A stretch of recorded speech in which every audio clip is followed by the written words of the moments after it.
And the series history between these two teams, they have not met since 2006, with Miami leading the series 8-7. Terrapins, though, winning the last meeting 14-3 in College Park. And today, this is only the second meeting as ACC foes. Head coach Ralph Friedgen, very confident with this squad, but you know how Coach Friedgen is. He's confident to a point. As soon as the ball's kicked off, he says, we got to take care of business.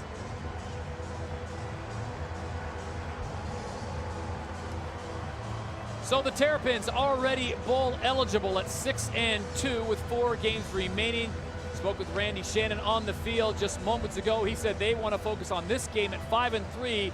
The Hurricanes still need a victory to get bowl eligible. As we take a look at Torrey Smith, one of the most dynamic athletes, special teams, offense, it doesn't matter. This kid can absolutely play. Yeah, and you saw that right there. He just needs 11 yards to break Brandon Tate's record for ACC and kick returns. That means you've returned a lot in your career is what it means. That means you've given up a lot of points, but that's when he's one of the guys, when he has the ball in his hands, that's what Maryland wants. They want to get him as many touches as possible. Averaging 18.7 yards on the return. 2009 All-ACC is Torrey Smith, and we are underway in Miami. 2 feet deep, Smith bobbles the reception. He decides to take a knee, so they'll bring it out to the 20. Danny O'Brien, the redshirt freshman from Kernersville, North Carolina, gets the start for the Terrapins. As David alluded to at the top of the broadcast, got his first start against Florida International University. And this kid, remember, he's only 19 years of age, a redshirt freshman. Yeah, but Ralph Friedgen loves him, and he's talked about him in glowing terms and just how well he manages the football game. And that's going to be key, because this Miami defense is as fast as they've seen. Darrell Scott, the lone setback on 1st and 10.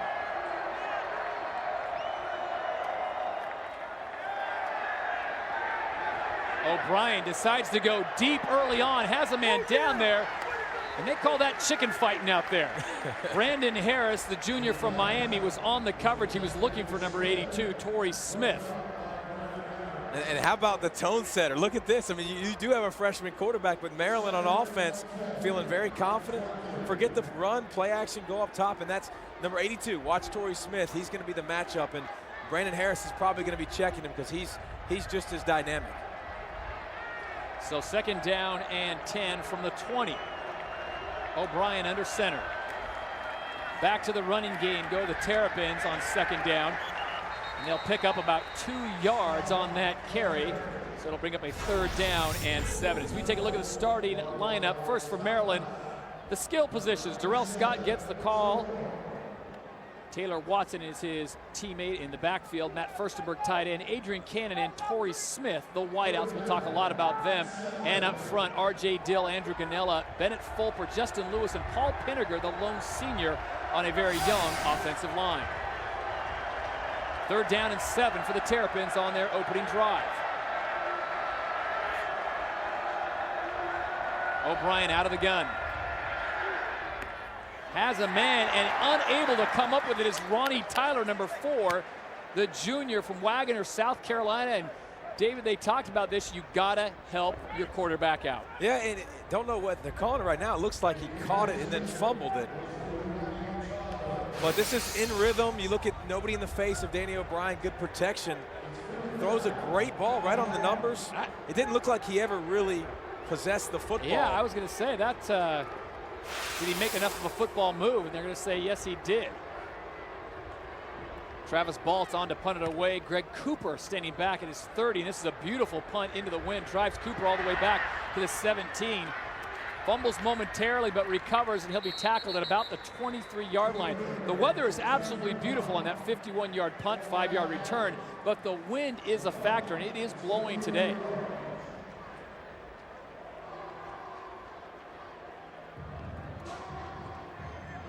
So the Hurricanes will come out and get their first offensive series going. Stephen Moore, 6'2" freshman from just down the road, Monsignor Pace High School, literally 5 miles from Sun Life Stadium. And I can't imagine this time last year he was thinking, I'll be starting for the Canes next year. Well, I mean, you look at Ja'Cory Harrison, as much as he makes you scratch your head, he's got 50 career touchdown passes. So he's airing it out, and he's done a good job making big plays and minus plays. That's what he's got to do, stay away from the bad plays. Lamar Miller in the backfield, and the Canes right off the bat gashed the Terrapin defense for a pickup of 14 yards. Antoine Perez, the strong safety transfer from USC, comes up and makes the stop.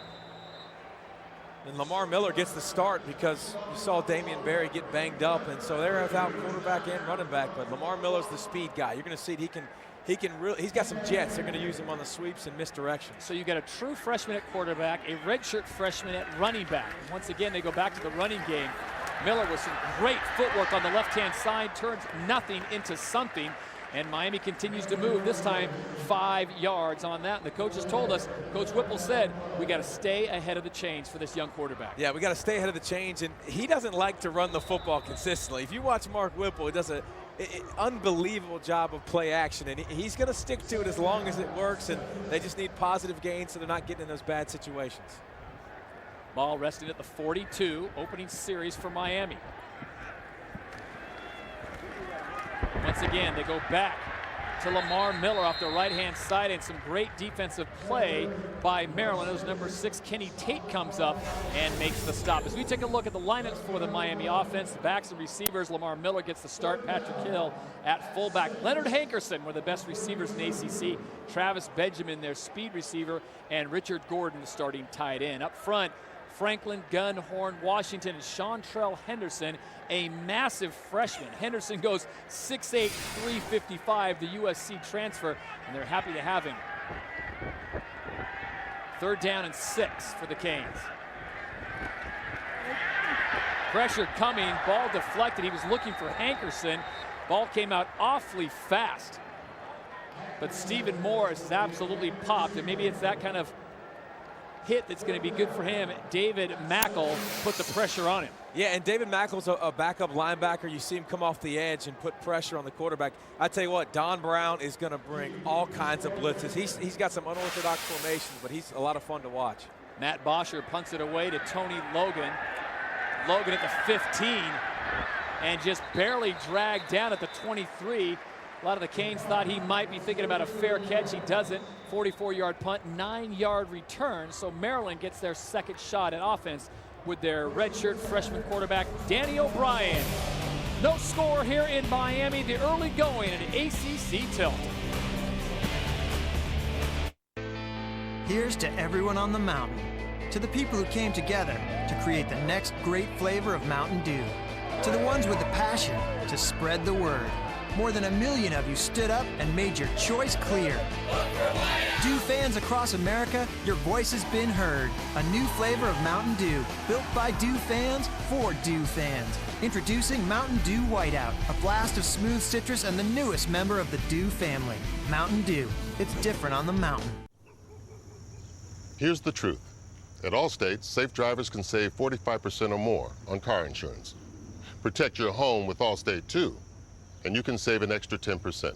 Dollar for dollar, nobody protects you like Allstate. Style points don't show up in the box score. Talking a good game has never won a championship. And we're sorry to break it to you. It's not the shoes. It's the work, the pride, the blood, and the tears. Because Russell's wicking sweat out of the equation. Russell Dry Power Moisture Wicking Tees and Fleece. The next evolution in over 100 years of raw performance.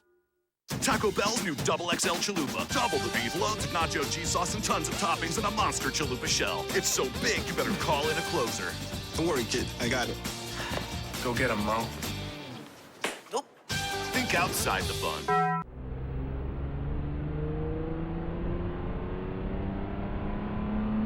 The U.S. government may soon require brake override technology on all new cars and trucks. At Nissan, we think this is a good idea. So we did it. 6 years ago. Nissan. Innovation for safety, innovation for all.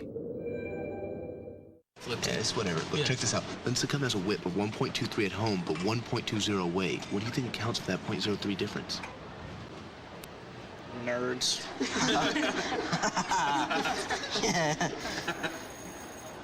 This telecast is presented in high definition on ESPNU HD by Comcast. Right now.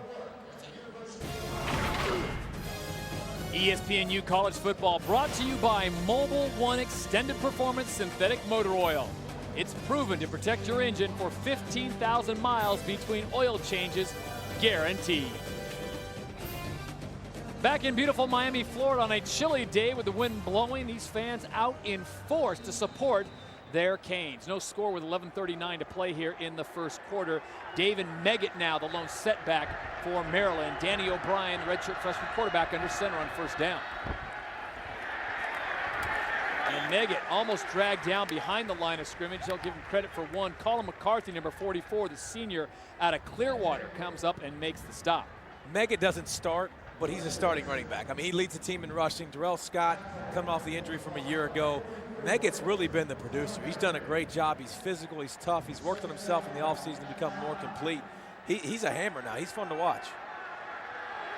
Second down and 9. Ball at the 21.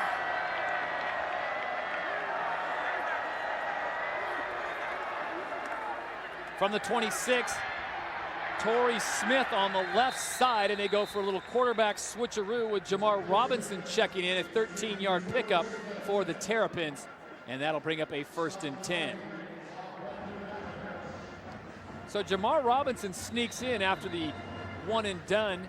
Danny O'Brien comes in. They like to throw this wrinkle. Yeah, and you see, like, it's almost like the wing T. You see, like, the double wing out on the outside. They run a lot of option with him, but remember, he was a starting quarterback. He can still throw.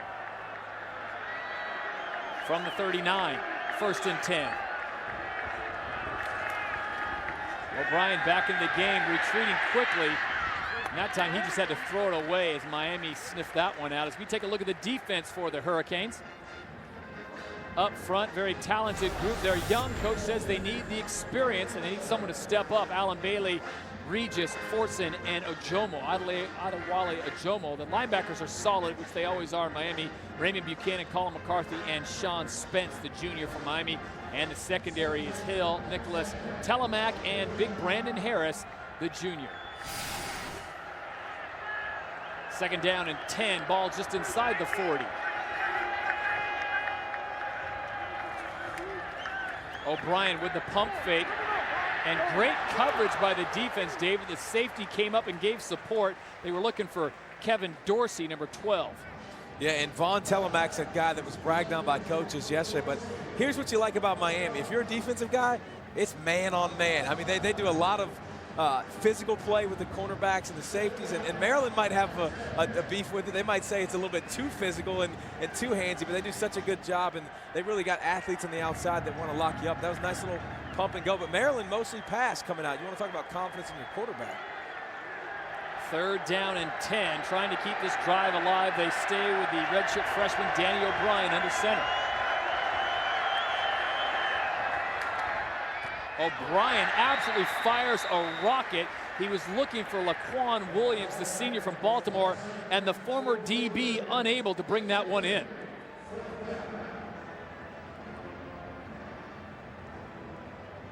So on 4th and 10, the Terps will punt it away. Ralph Friedgen, though, encouraged by that series. That time it wasn't a 3 and out, and his young quarterback did a nice job of producing some opportunities. Travis Baltz comes in now to punt it away, and Travis Benjamin. This kid is explosive, and he has some speed. Flag on the play. Benjamin steps away from it. And this looks like it's going to be a roughing on Brandon Harris. But that's a 59-yard punt. Either way, Maryland's in pretty good shape. Personal foul. The kicker.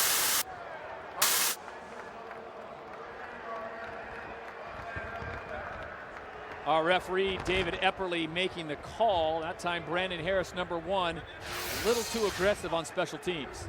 Yeah, and if it's of the 5 variety, it wouldn't have mattered for Miami. Oh. That's not a 15-yard.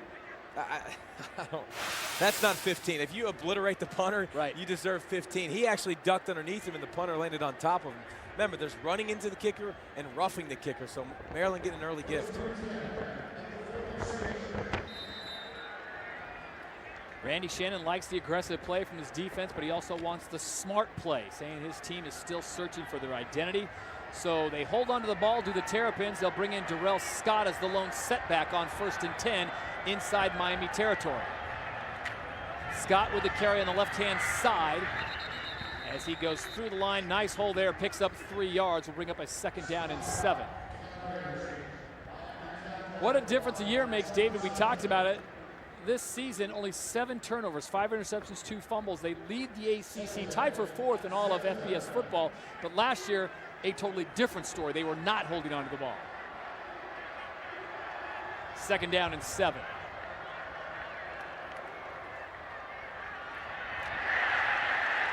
And Scott is absolutely drilled at the line by number 44, Colin McCarthy.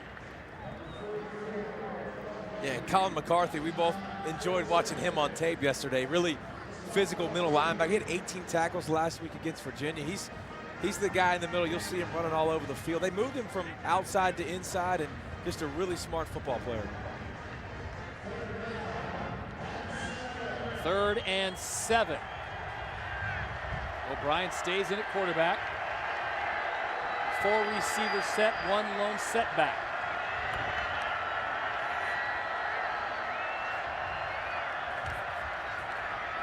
Swings it out of the backfield. He was looking for Darrell Scott, but he was well covered by number 21, Brandon McGee. And that will bring up a 4th and 7. So Maryland out to a less than perfect start on 3rd down conversions. Perfect in the sense that they are 0 for 3. Travis Baltz comes back on to punt it away. Travis Benjamin standing at his own 10.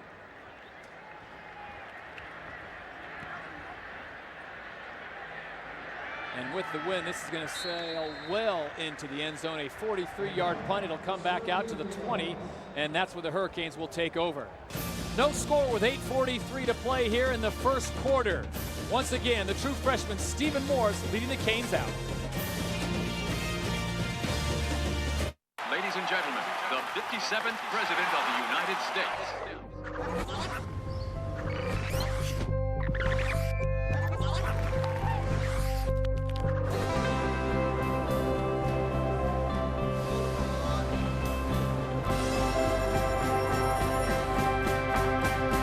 Nation's fastest mobile broadband network. AT&T. Rethink possible. The new BlackBerry Torch with a slide-out keyboard for $199.99. Only from AT&T. 12 summers of boat hauling. 6 minutes to soccer practice. 63 miles of commuting daily. For any extreme, from the road to the racetrack, step up to Mobil 1. The official motor oil of NASCAR and the world's leading synthetic motor oil brand. So put some NASCAR in your car and step up to the one. Mobil 1.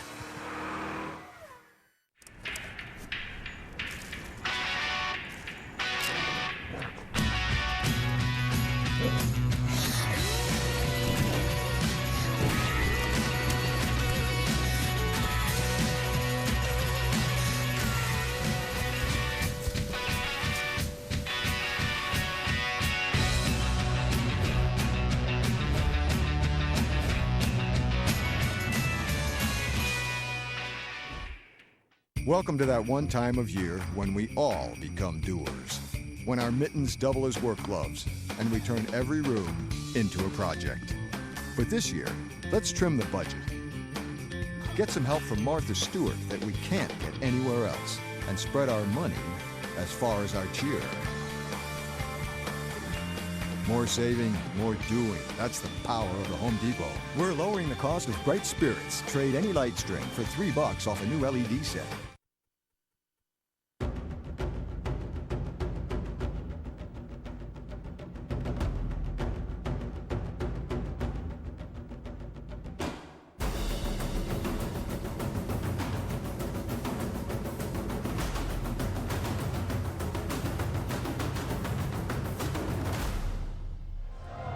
ESPNU's coverage of college football continues today as Kellen Moore and the 4th-ranked Boise State Broncos host the Hawaii Warriors in the All-State Game of the Week. College football All-State Game of the Week on ESPNU, ESPNU HD, and ESPN 3D Saturday. That's at 3:30 Eastern.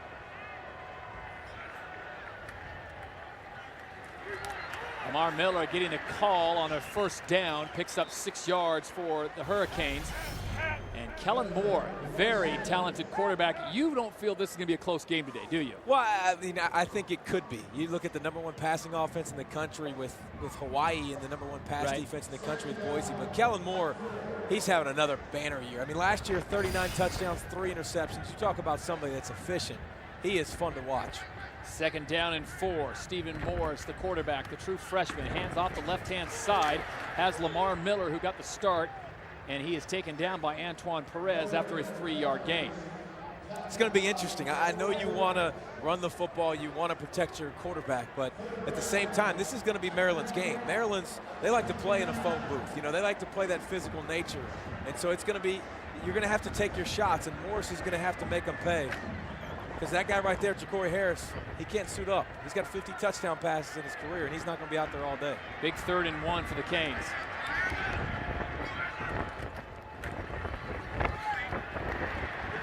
And a great job of running.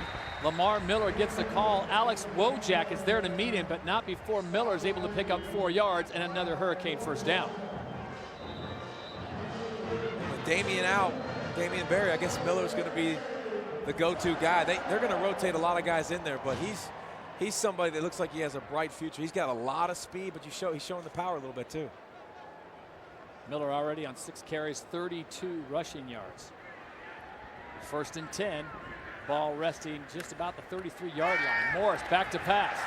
Big arms, got a man open, and the reception is made to Travis Benjamin.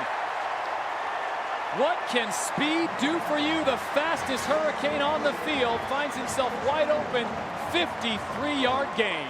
And what can the running game do for you? Pound the football, pound the football. Now you take a shot deep with play action. You could hit Benjamin. You see Hankerson right there at the bottom of your screen coming across too, but now you go with a little up-tempo too to try to keep Maryland off guard. 1st and 10. They go back to Lamar Miller off the right-hand side, finds his way through there. Miller does a great job of being patient, picks his way to a 7-yard gain. Mark Whipple talking to him yesterday, the offensive coordinator from Miami. I want to run when they think we're going to pass and pass when they think we're going to run, and he's one of the best in the country at doing it. And that's what Stephen Morris has to do. He has to take those shots and really make Maryland pay. And this is an area where strength against weakness. I mean, you look at Maryland, they've been so good in the red zone this year. Miami has struggled on offense in the red zone. Maryland does have the best red zone defense in the ACC, 8th nationally. This is 2nd down and 4. Off the edge, Lamar Miller's got it. Touchdown, Canes.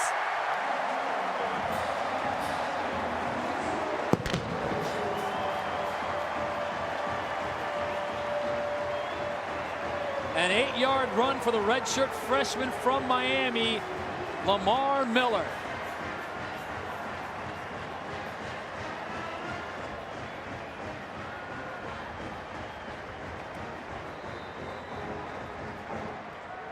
Miller with 8 carries, 46 yards, and a touchdown.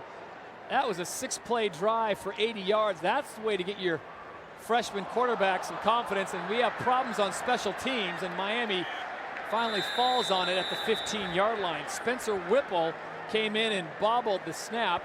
He was the holder, and talked about the offensive coordinator. That's his son. Got a little action last week. Coach told us this was the man, Travis Benjamin, on the big 53-yard strike. Canes on top, 6-0.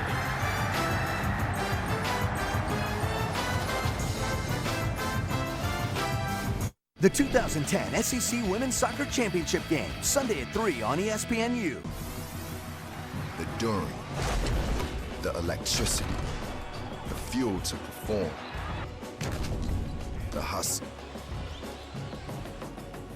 the battle, the destruction, the toll, the electrolytes to replenish, the carbs to endure. The original Gatorade, part of the G Series. My name's Iwana Holloway. I play field hockey. I never trained anything like what we do here. Working so hard every day. If you're not good at something, you keep working at it until you've got it. And coming here, I've learned so much about myself, about competing, about being in a team, and about relying on other people as well as yourself to achieve what you want.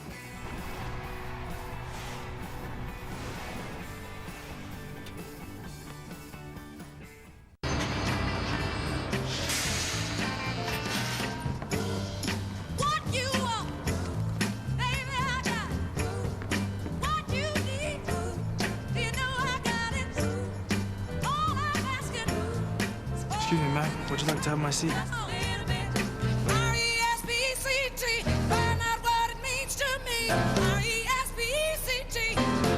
A message from the Foundation for a Better Life.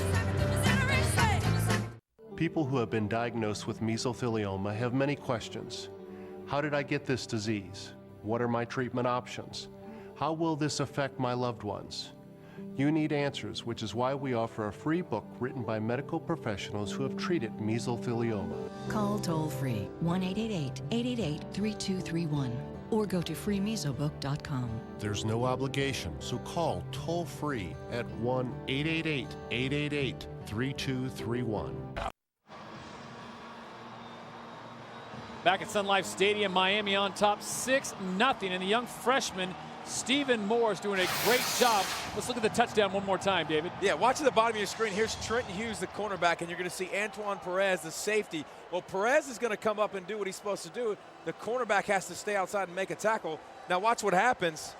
Watch Perez come up. Hughes is on the outside, and this is what you call Lamar Miller. That's what you call making a play, making a miss. And then from that point on, it's just speed. But look, that's another example.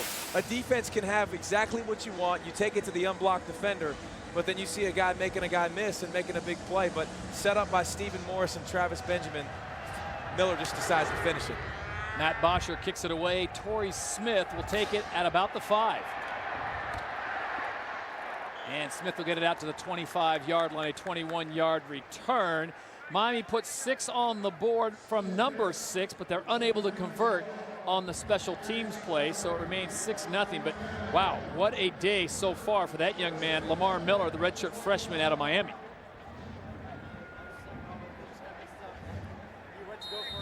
So the Terrapins with their 3rd offensive possession here, they'll start at the 25-yard line.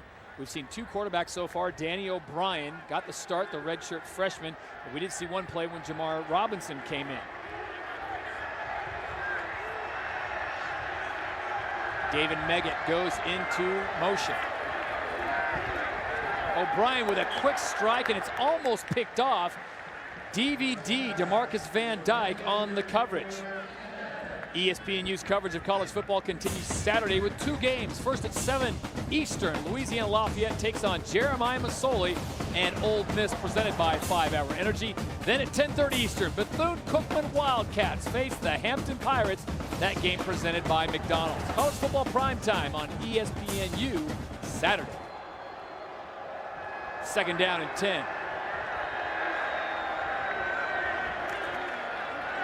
O'Brien on a quick slant. He was looking for his receiver, number 7, Adrian Cannon, the senior from Pontiac, Michigan, but a great job of coverage by number 13, Ryan Hill. And Danny O'Brien's done such a great job this year getting the ball out of his hands quick. He's going to kill zone defenses. Miami's not going to play that.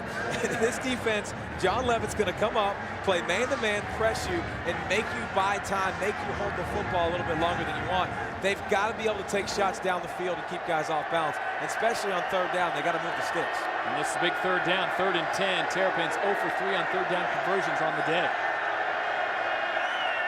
O'Brien out of the gun.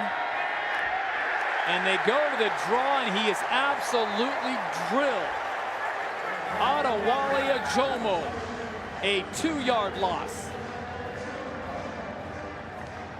And Ajomo's a guy that he's a backup, but he got in the game last week against Virginia and played the whole game, started. And look at the quarterback draw, a little bit unorthodox, but just trying to get a 1st down. James Franklin, offensive coordinator from Maryland, trying to do something to get this team going on 3rd down, but Miami's deep up front.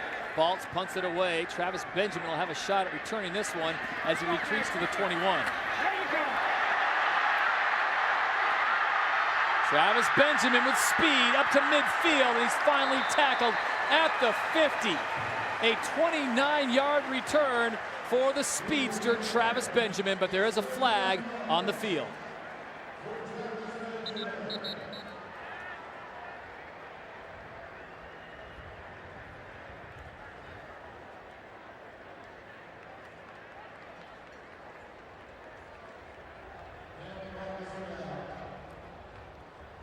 Lee Chambers, number 32, down on the field for the Hurricanes as we get the call from David Epperly.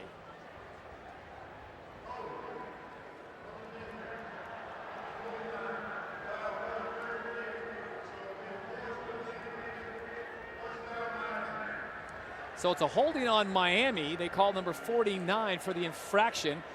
Dyer and Dye, it's called for that, and that'll back up a terrific return by Travis Benjamin, but we're looking at number 32, Chambers, who was shaken up on the play.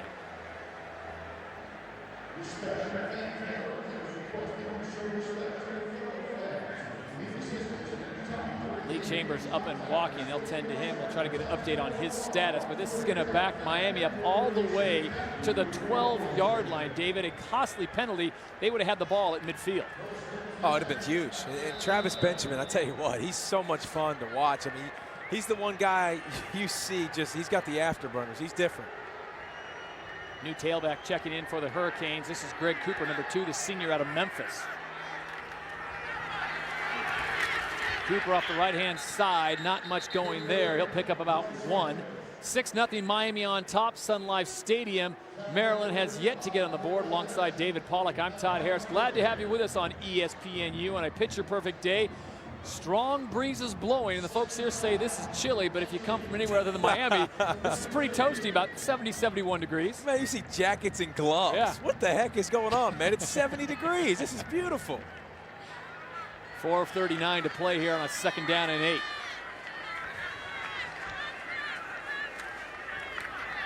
True freshman Stephen Morris handing the ball off. Greg Cooper gets the call, and he is out near a 1st down. 9-yard pickup for Cooper. The senior coming off an injury from last year, but a very talented shifty back. Yeah, and he's a hammer. I mean, he's physical, he's downhill.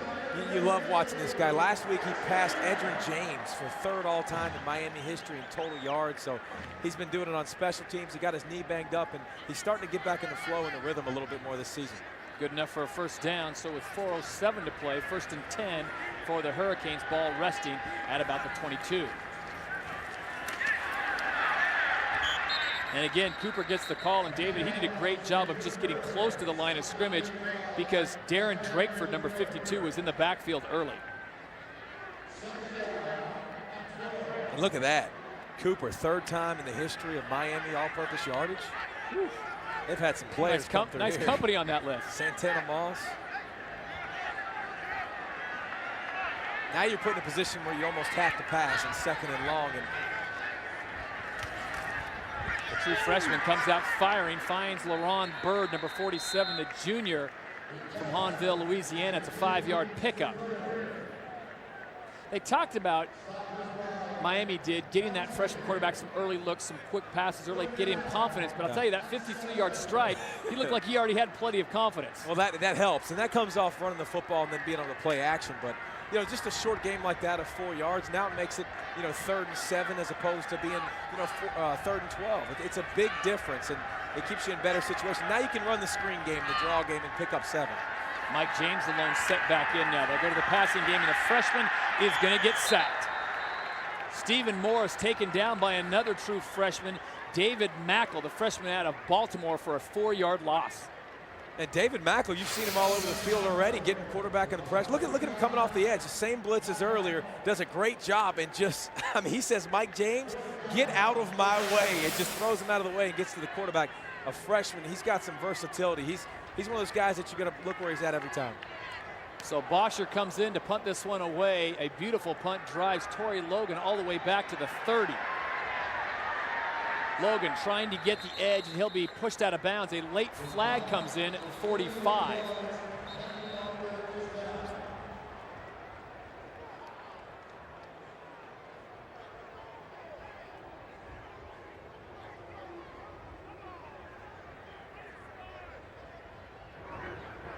Block in the back on the return team, number 40.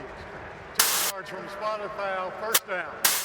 So it's a block in the back on number 40 on the return team of Maryland. That'll back it up. Tony Logan, number 85, on the return. So 1st and 10 for Ralph Friedgen in his 10th year at College Park. Last year, as we pointed out, they started the season 2-6. The Terps now 6-2, already bowl eligible. They'll take over now at the 34-yard line. Darrell Scott in the backfield with the redshirt freshman Danny O'Brien under center.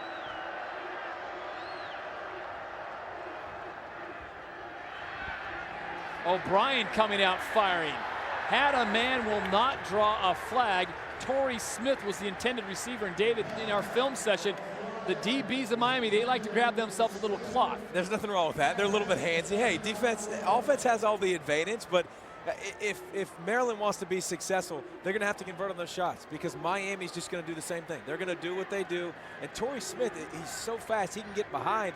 He had a chance to make a play there, but I will say this, Brandon Harris was a little bit handsy there. So much so that their offensive coordinator, James Franklin, said they practiced this week with the scout team grabbing jersey and all that, so the receivers didn't like it. 2nd and 10. Back to the running game for the Terrapins. Darrell Scott picks up 2 yards off the left side. And there is a flag on the play.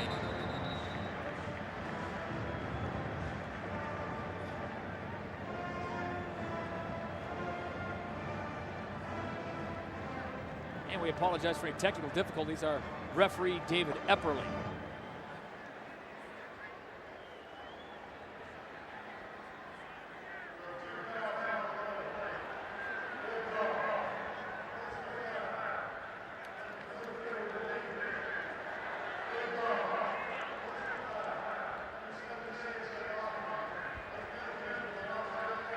So personal fouls, one on Colin McCarthy of Miami and one on R.J. Dill on the offensive line for the Terrapins. We talked to Coach Shannon yesterday. That ACC is pretty strict. They don't let you get away with a lot of trash talk. They don't let you get away with personal fouls. I mean, they're extremely strict. And I asked him, I said, you know, who's going to be chatting up that redshirt freshman quarterback when he comes in here to Sun Life Stadium? He said, no, they don't allow that. No, none of that. Flag on. You got to shake hands before the game. Remember, they line up in the ACC and shake hands. 3rd and 8. And the Canes bring everyone, but O'Brien gets the pass to Torrey Smith, and a great job by the young freshman, a 10-yard pickup and a 1st down for Maryland. And they brought everyone on that one.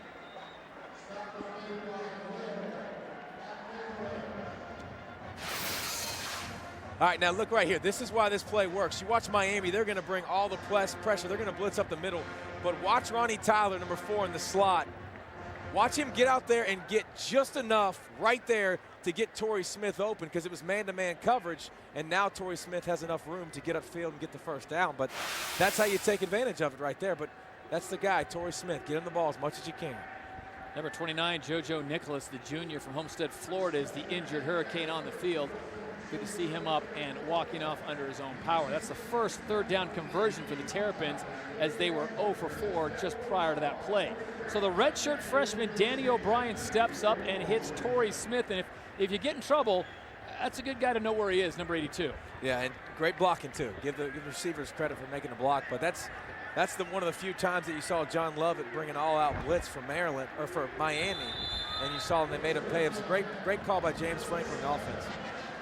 So the ball's resting at the 47-yard line. It'll be a 1st and 10 for Maryland, trying to get into Miami territory for the first time here in the 1st quarter. O'Brien under center, empty backfield. Sending Scott the other way. Isolation one more time. And that time he was looking for number 12, Kevin Dorsey. DVD, DeMarcus Van Dyke, the senior from Miami, on the coverage. It was hard to go through the depth chart yesterday with Coach because he was nicknamed DVD and Ray and all the different nicknames. Big Upside. I mean, there was all kinds of nicknames meeting with Coach yesterday, and it was hard to follow through and figure out who was who. You had K-Rob, you had DVD, and we've got a change at quarterback now for Maryland. Number 11, Jamar Robinson comes in. So Robinson under center, the starting quarterback this season for the Terrapins.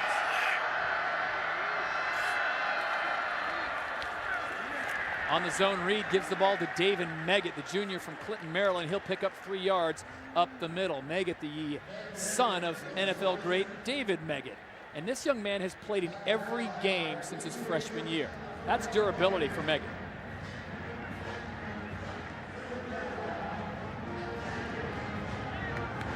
So Robinson comes off the field, gives way to the redshirt freshman Danny O'Brien, Kernersville, North Carolina, ACC Rookie of the Week. And this could be the last play of the quarter. Scott and Megan both in the backfield. On 3rd and 8, O'Brien comes out firing, has his receiver looking for Kevin Dorsey on the sideline, and he makes a terrific grab for a 9-yard pickup. Nice job by Danny O'Brien. Look at him feel the rush, get outside the pocket, buys himself some more time. And that's close to being out of bounds. Yeah, it's close. Get it down? Yeah. There you go. Kevin Dorsey looked like he had 2 hands on, looked like his feet were in bounds. So the first quarter comes to a conclusion. Miami on top, 6-0 over Maryland. Get your freshman quarterback some confidence. Mr. Benjamin to the rescue. 53 yards, the Canes would punch it in. They have the lead, 6-0. Join Boomer and the gang for Sunday NFL Countdown, 11 a.m. on ESPN. From an early age, Timothy Richmond understood that with knowledge comes confidence.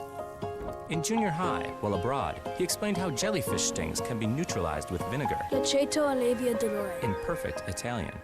As an adult, Timothy's knowledge of storm cells and tornadoes saved the Newbury Prep cheerleading squad. But when it came time to buy a new car, he was just as nervous as the rest of us.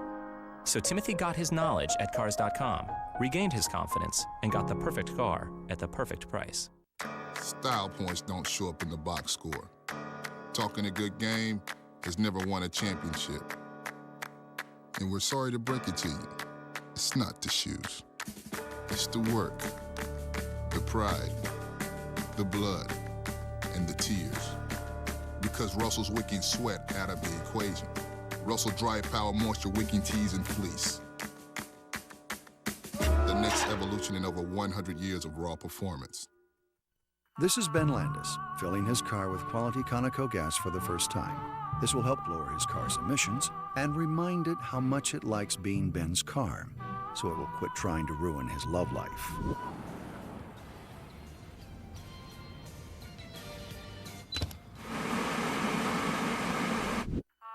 Good job, handsome. Help maximize your car's mileage, lower its emissions, and increase its performance with Conoco, because your car knows. This is Dr. Lowe! And this is Dr. Pepper Cherry. It's got a little kiss of cherry flavor. You want cherry? How about a little kiss?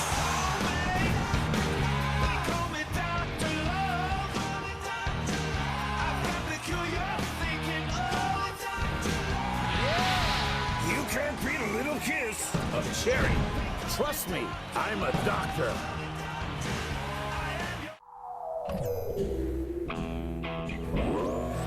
Imagine if you could keep your engine as close as possible to factory clean. Pennzoil Ultra, a revolutionary synthetic oil that takes clean where it's never been before. Nothing feels like a factory clean engine, and nothing keeps you closer to factory clean than Pennzoil Ultra motor oil. Aerial coverage provided to you by Goodyear for precision and performance. Get there on Goodyear Innovation. Back in Sun Life Stadium on a picture-perfect day. A little chilly for the locals. 6-0 Miami on top as we get set to start the second quarter. All about the U here at South Florida. Never heard that before, really? Never heard that? No. Respect the U? It's all about the U?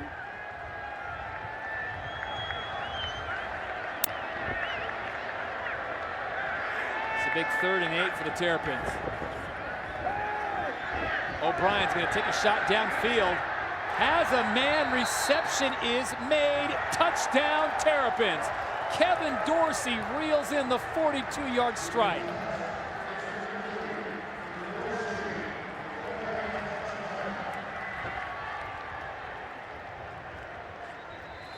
Let's look at this one more time. This is beautiful.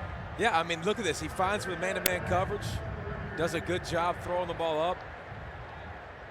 Kevin Dorsey sure looked like he came down with it. I know they're going to take another look at this, review it, but look at that, catching the ball with his hands. And again, this is what Miami's going to do. They're going to let you go one-on-one. You got to make those plays, and the more you do, the more you're going to be able to run the ball and have success. But that was nice pitch and catch right there, O'Brien to Dorsey. Kevin Dorsey, the sophomore from Forestville, Maryland, with a beautiful catch. Good coverage by the Hurricanes, but Dorsey went up high at 6'2", 205, made the grab, stayed in bounds, but this play again is under review. Here's another angle too. It'll give us a little bit more of his feet, but definitely catches the ball. See if he gets in too, though. Ooh. That might be what they're looking at to see if he got in the end zone. Ball on the right side. His left foot hit the pylon. Right. So, and it was called a touchdown. So, it definitely looks like it'll still remain a touchdown and a big play for the offense. I think you know what you're talking about. Occasionally, don't go all the time. You're not here every week, I promise. I've heard stories. 14:52 to play here in the first half. Miami on top, 6-0.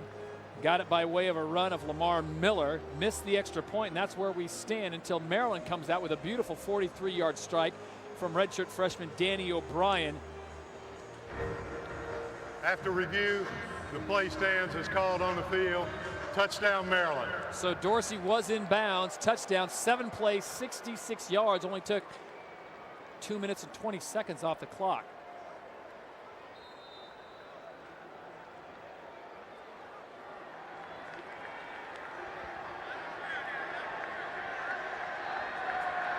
So Travis Balch will try to put the Terrapins on top.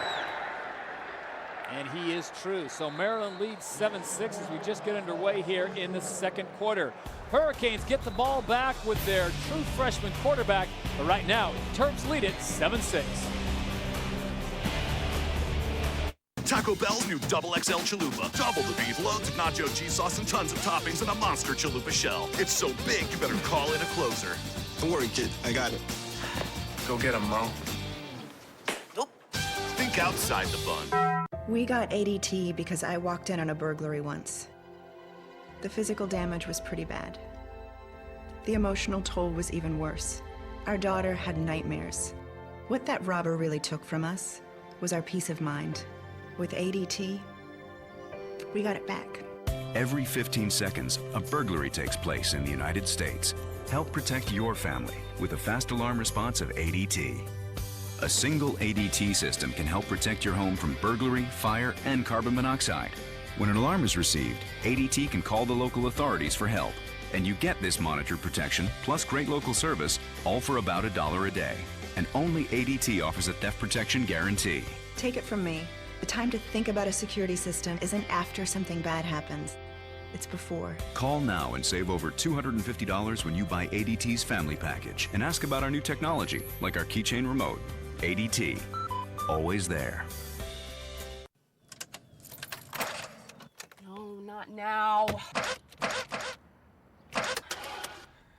Come on, please.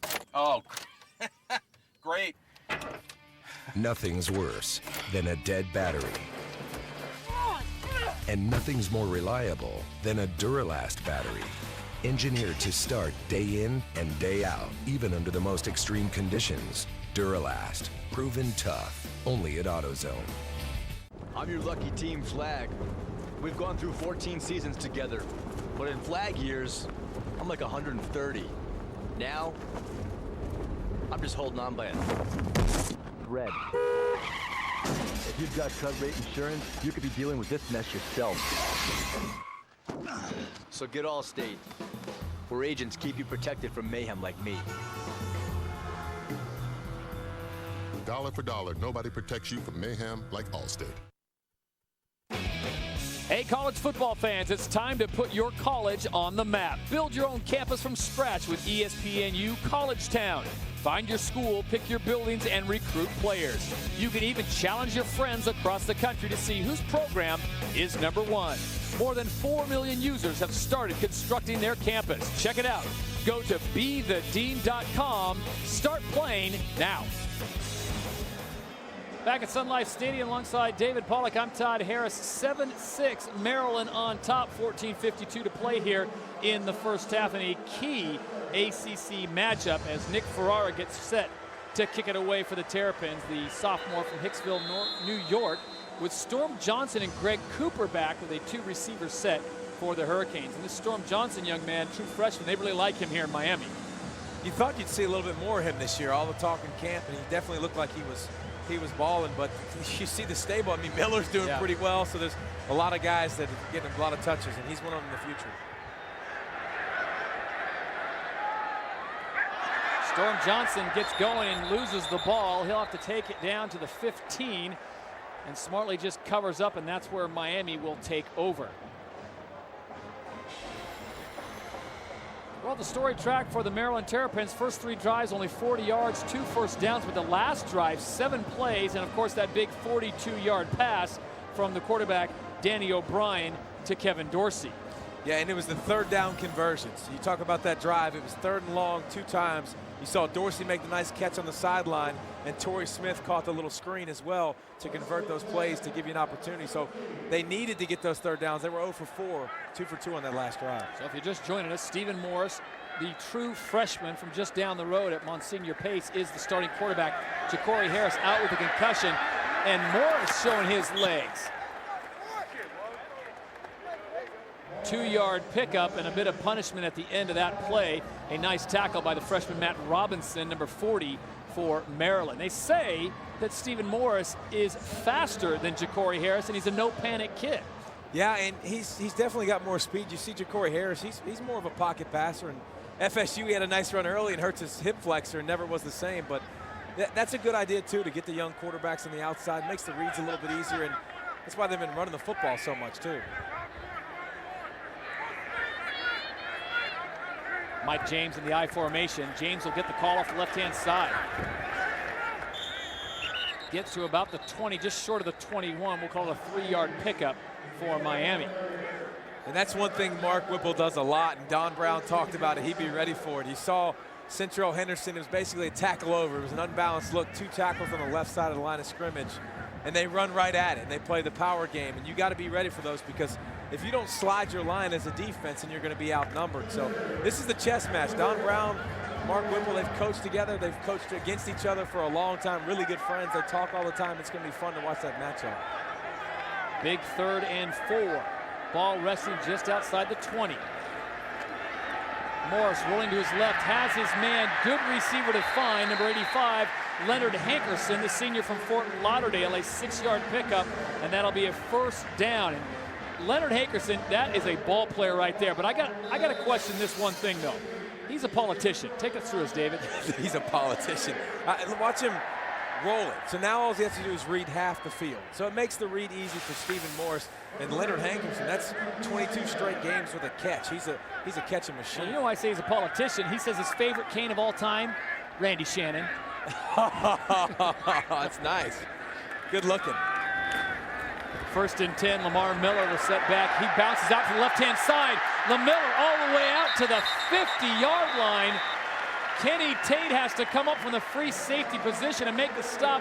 22-yard pickup for the redshirt freshman from Miami, Lamar Miller. And we saw Lamar Miller on the touchdown run buy time and use his feet. Watch this, look at him stutter, cut up the middle, cut back on the outside. And just a great job of staying patient, not getting flustered, not just plowing it up in there and trying to get a couple yards. Great job waiting for it to develop and then hitting a home run. And he picked up 22 because of his patience. Miller already with 62 yards on the day. It's a first down at the 49. Miller once again bouncing out to the outside. This time the Terrapins are there to greet him. 2-yard pickup on the play. Now you can't get bounce happy. I mean, when you start to bounce it outside and have success, a lot of times young running backs like to do that a lot and too much. And sometimes you need to stick it up in there, but doing a good job so far. And this is something Miami fans, you got to be happy to see. It's running the football, because you kind of fall in love with Ja'Cory Harris and his ability to throw it downfield, and sometimes you get away from running it. 2nd down and 8, ball at the 49 of the Terrapins. Stephen Morris across the middle, picked off.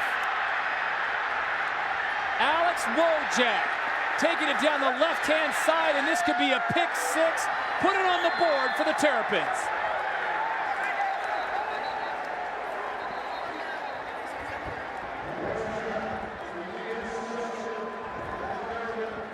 And it's a 60-yard pick six, and a player is down at the 40.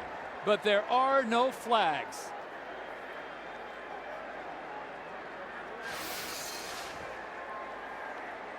You see Morris drop back to pass and never looks off whatsoever. And Wojak, I tell you what, he's an outstanding football player, true middle linebacker, reading the quarterback's eyes, taking it to the house. So as Wojak takes it in, Lamar Miller is the player that's down. He's up and walking now without his helmet. But down near the 8-yard line, Orlando Franklin, the senior from Delray Beach, is still on the ground. And the big fellow went out there trying to track down Wojak, and that was a race Franklin was not going to win.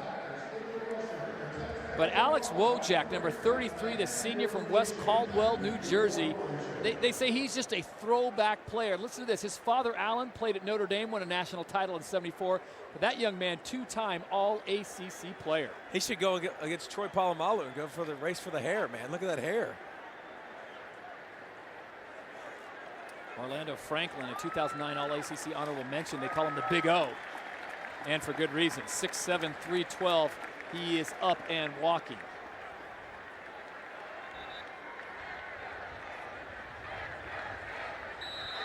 Well, for Stephen Morris on the season, 2 touchdowns, but 3 interceptions. And Coach Randy Shannon told us turnovers is something we cannot have. Travis Baltz on for the extra point.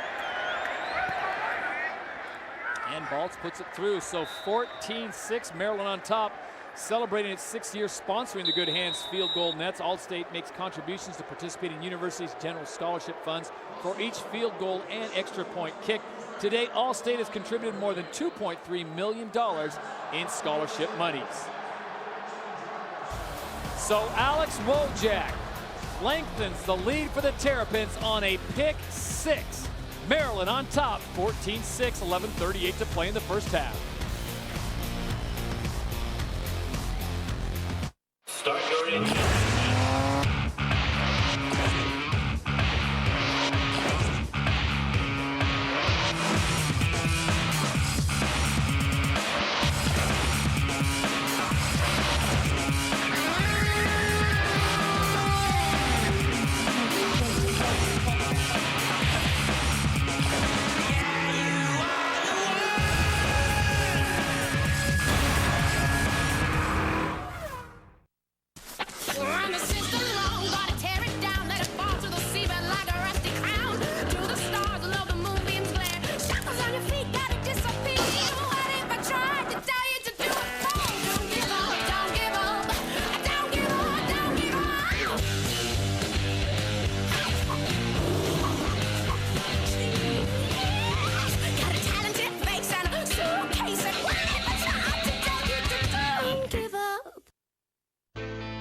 Here's to everyone on the mountain, to the people who came together to create the next great flavor of Mountain Dew, to the ones with the passion to spread the word.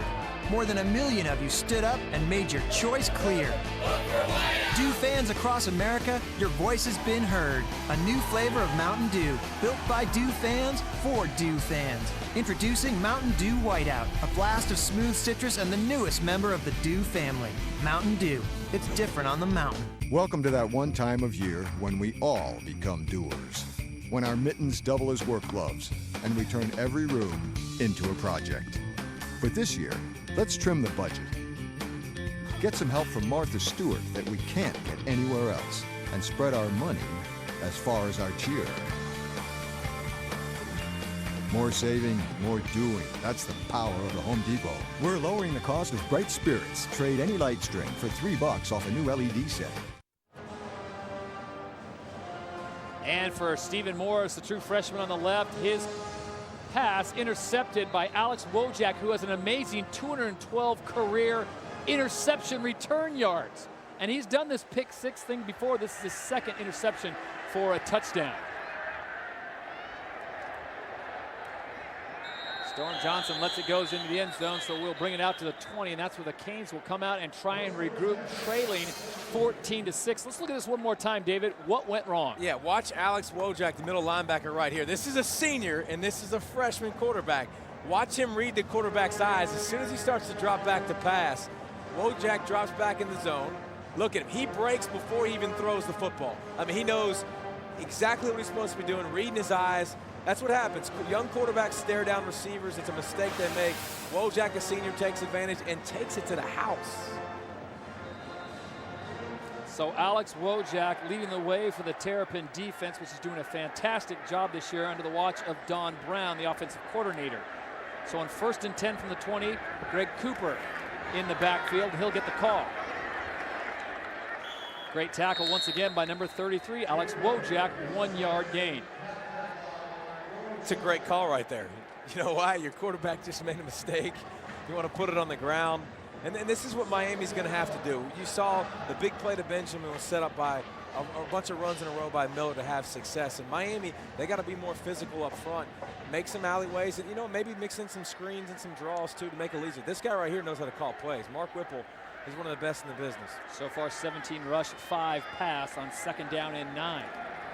They'll stay with the running game. Greg Cooper, the hammer, all the way out to about the 38-yard line and a 16-yard pickup. Cameron Chisholm, number 22, comes up and makes the stop. So we're 14-6, Miami on top. Maryland on top of Miami, but Maryland, it really came down to 2 big plays, the pick 6 from Wojak and the beautiful strike from O'Brien to Kevin Dorsey. Alongside David Pollack, I'm Todd Harris on a 1st and 10, ball resting at about the 38-yard line. Staying with the running game, this time Greg Cooper, the senior from Memphis, finding no room there and a 0 gain.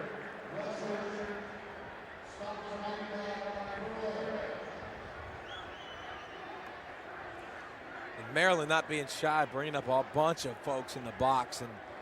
And Don Brown knows that they're going to try to run the football with their young quarterback, especially after he makes a mistake, and they got to keep pounding, but they also got to soften up the D2 and take shots. And it's just one thing you don't like to do as much when you have a freshman quarterback. 2nd down and 10. I formation for the Canes. And again, Greg Cooper barely able to get back to the line of scrimmage. Offensive coordinator Coach Whipple, he told us if we can run the ball 40 times, we can win the game. And so far, the track is 19 rushing, 20 rushing, and 5 passing. So he's on track. I don't know if they're going to account for that pick 6 from Alex Wojak, though. Yeah, no, you can't give up points, but look at that on the average, 170 a game. They don't really try to pound it that much. They're gonna pound it enough to kill you with the play action. Big 3rd down and 11. Back to pass, man wide open at midfield. Leonard Hankerson to the rescue with a 14-yard pickup, and the drive stays alive. And a great job by the offensive line first, but also a great job Stephen Morris. Watch him look to the right, look to the left, stay patient, stay up in the pocket, then throw the ball to Hankerson. Listen, I'd find 85 a lot. That's the guy I would look for. He's not Benjamin with the speed, but he's so dependable. He's going to catch the rock, makes big plays, and look at the play selection so far by Miami. You don't see that very often. If Ja'Cory Harris is in there, you're not seeing 20 runs and 6 passes. And that was a key for Maryland defensive coordinator Don Brown, know where 85 is. On 1st and 10, they go back to the running game. Mike James off the left-hand side, and a beautiful piece of running there. Starts outside, David, cuts it back inside, picks up about 7.5 yards. Yeah, in Miami, Orlando Franklin's back out there, the left tackle. You see the big boy getting up there. They go into the hurry-up offense. Wow. James lowers his shoulder, takes on the first would-be tackler. Antoine Perez unable to bring him down, and James able to pick up 10 more yards and another Miami 1st down. This is how you settle down your true freshman quarterback. Yeah, coming back and running the football. And Mike James is a guy, he kind of does it all. He's complete. He'll play a little bit of fullback. He's really tough. He's physical. Ask Antoine Perez. He just found that out. Well, we talked about the law firm of Miller, Cooper, and James, the 3 running backs from Miami. Right now, it's Miller with 70 yards, Cooper with 27, and James with 21. Brings up a 1st down from the 31. Morris now back to pass, stays in the pocket, fires across the middle, reception made at the 5. LaRon Bird comes down with the ball, but give credit to Stephen Morris, the true freshman who stood in the pocket. And after last week's shot to Ja'Cory Harris, Morris took a shot but delivered a strike. Never take a chance. Get up to the line, run a play as quick as you can. Make sure they don't have time to review it. And they bring in the hammer, Mike James. He'll get it down to about the 2-yard line. A 3-yard pickup. Let's look at this one more time. Watch the hit that he takes. And the ball floats up a little bit, but Trenton Hughes, 21, couldn't make a play on it, and Bird could. 10th play of the drive. Off the right-hand side. Touchdown, Miami. Mike James punches it in.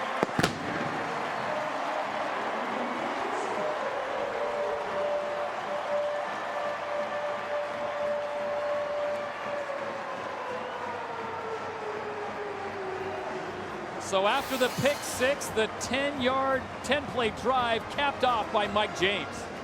Mike James time. He gets his turn. Miller, you've had yours. Cooper's going to get his. They'll spread the carries out.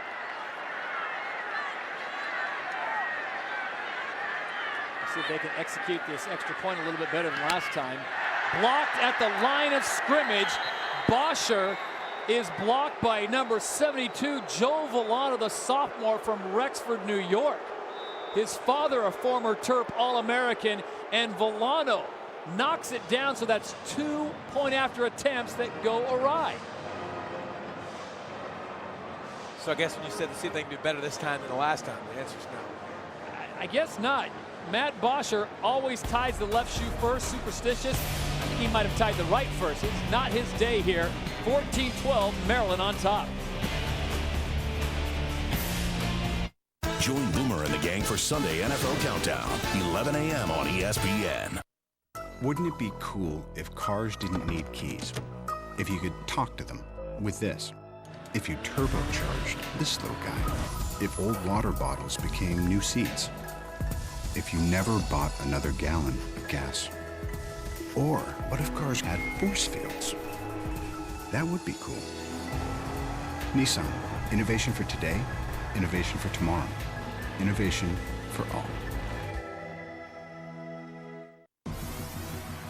The during, the electricity, the fuel to perform, the hustle, the battle, the destruction, the toll, the electrolytes to replenish, the carbs to endure.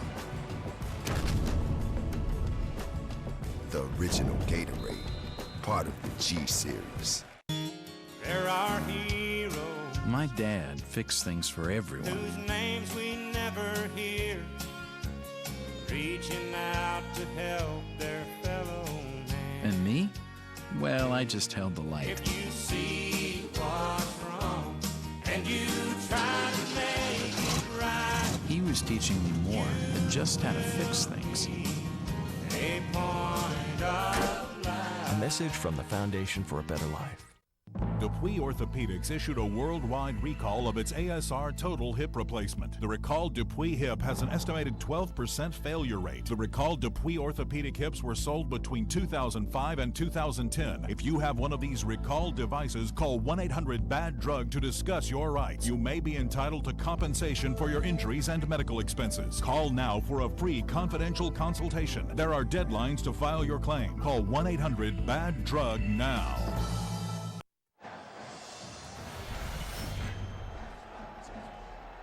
Taco Bell game summary looks like this. Maryland getting all their points in the second quarter. Miami a touchdown in the first and second quarter, unable to convert on the extra point. So it's 14-12, Maryland on top, and Maryland's pick six from Alex Wojak, 60-yard interception.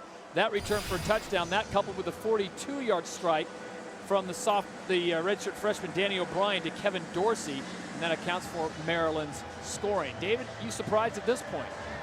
Well, I mean, I think you look at both quarterbacks, and, you know, Danny O'Brien hadn't made a big mistake yet, and Stephen Morris making a big mistake. Torrey Smith Got a head of steam, got all the way out to about the 33-yard line, and that's where the Terrapins will take over. A 15-yard return. Danny O'Brien, we've talked about him. He's a redshirt freshman coming out of Kernersville, North Carolina. First start was versus FIU on the 25th of September, and since then he has held that position. Coach Friedgen says this young man is playing beyond his years. And I think one of the best compliments you can give a quarterback is James Franklin, the offensive coordinator, says the game is slowing down for him. They give it to the fullback up the middle. No one accounts for him. He's all the way out. Taylor Watson, number 36, with a 16-yard gain, and that time they caught the Canes defense sleeping a bit. And that's a tendency breaker right there. I mean, that doesn't happen very often for Maryland. Not a guy that's going to touch the football a lot. Right up the gut, catch Miami a little bit off guard. They're not going to give it to him, and they gave it to him, and he got a big game. Got right past McConnell Regis, the down lineman. So a 1st and 10, ball at the 48.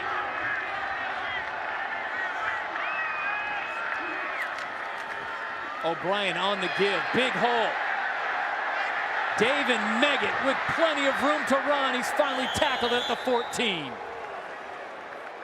And this is what happened when you connect to Kevin Dorsey downfield and you start to open up the defense. You got to respect the deep ball a little bit more, but you watch up front, just a great job by Maryland getting a hat on the hat. And then Meggett, such a good job in the open field. Maryland's offense is starting to get a little bit of balance now, running the football, making big plays down the field. And this is the weakness of Miami's defense, is the rush defense. If there's an area that you've seen them been attacked, and last week Virginia did a good job with it. 1st and 10 from the 15.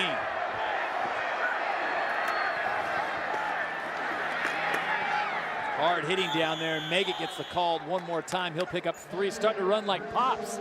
His dad, David Meggett, NFL great. And I like Brandon Harris, too, the cornerback right there. Cornerbacks don't like to hit. They don't like to get up there and stick their nose in there and get dirty. He came up there and brought that shoulder. Another nickname for it. They call him BPB, Big Play Brandon. Come up and pop that. You got all the nicknames, don't you? I'm telling you, they got Brandon Harris, they got K-Rob, Kylan Robinson, DVD, DeMarcus Van Dyke. Makes it easy for the coach. Watson and Scott in the backfield in the I formation. O'Brien under center on 2nd and 7. And the hard count got Matt Furstenberg. Unfortunately, he plays for Maryland. False start. Offense, number 89. 5-yard penalty, 2nd down. And David, as a defender, you always know the guy that the play was designed for, because he's all ready to get into his break. He was ready to go. Unfortunately, he broke to the line a little early.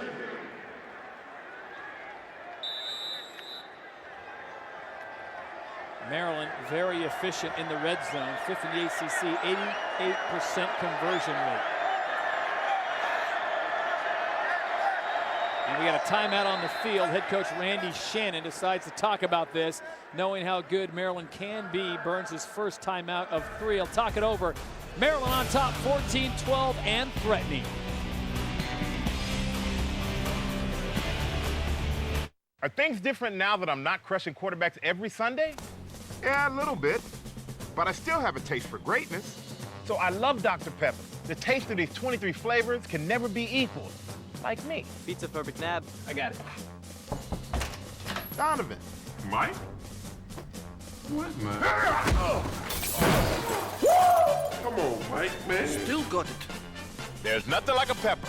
Trust me. I've sent people to the doctor.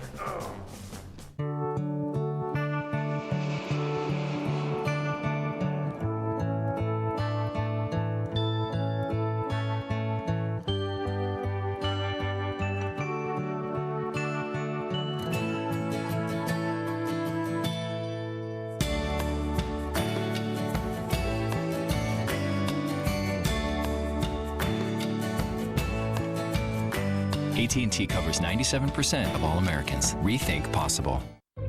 Last Thanksgiving, about 2 million people tried to deep fat fry their turkey. 15 succeeded in setting their houses on fire. At Christmas, there was a lot of driving over the river and through the woods and a little bit of skidding on the ice and taking out Grandma's garage door. So while you're celebrating, Allstate will be standing by. Trouble never takes the holiday. Neither should your insurance. That's Allstate, Stan. Are you in good hands?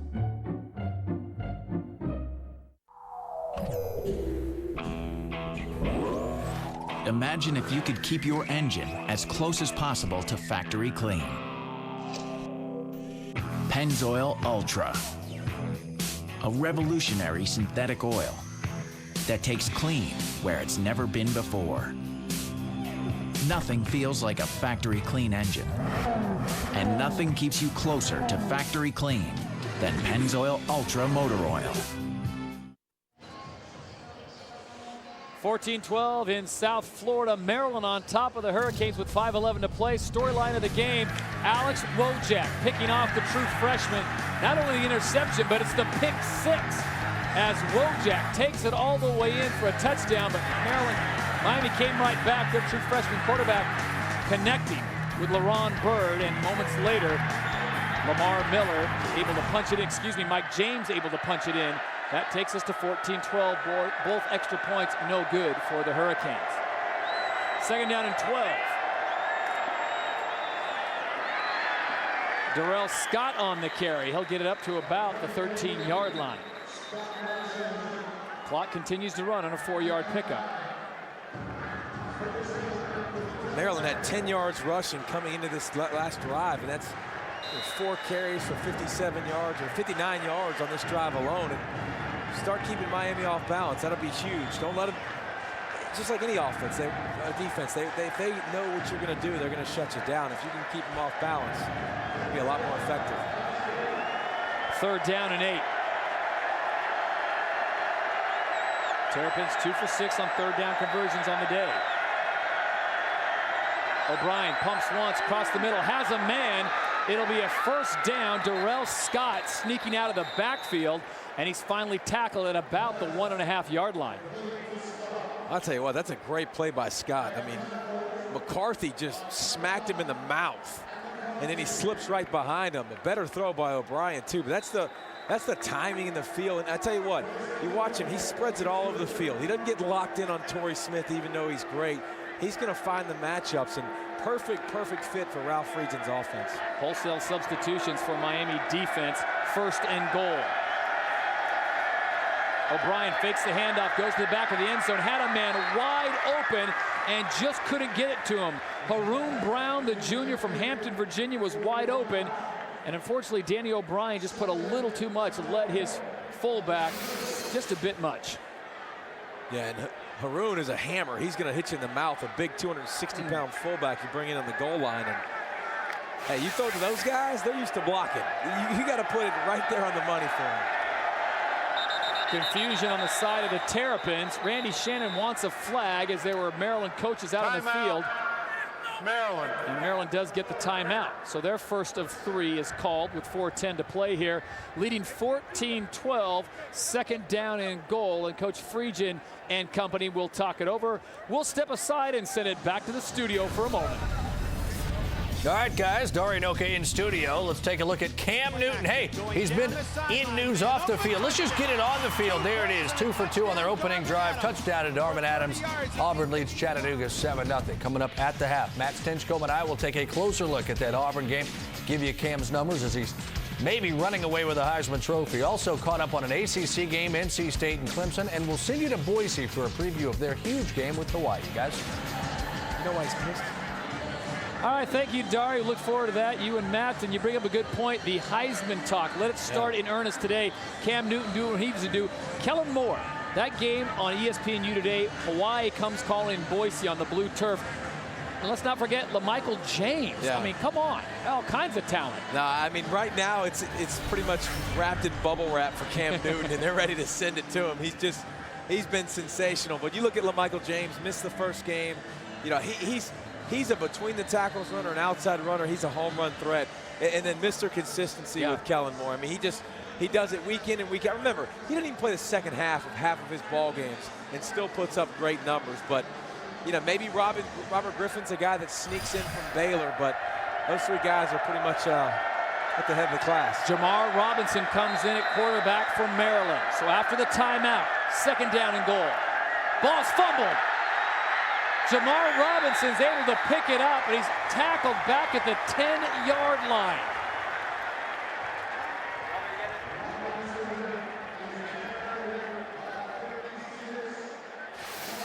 And listen, Jamar Robinson's barely in the game.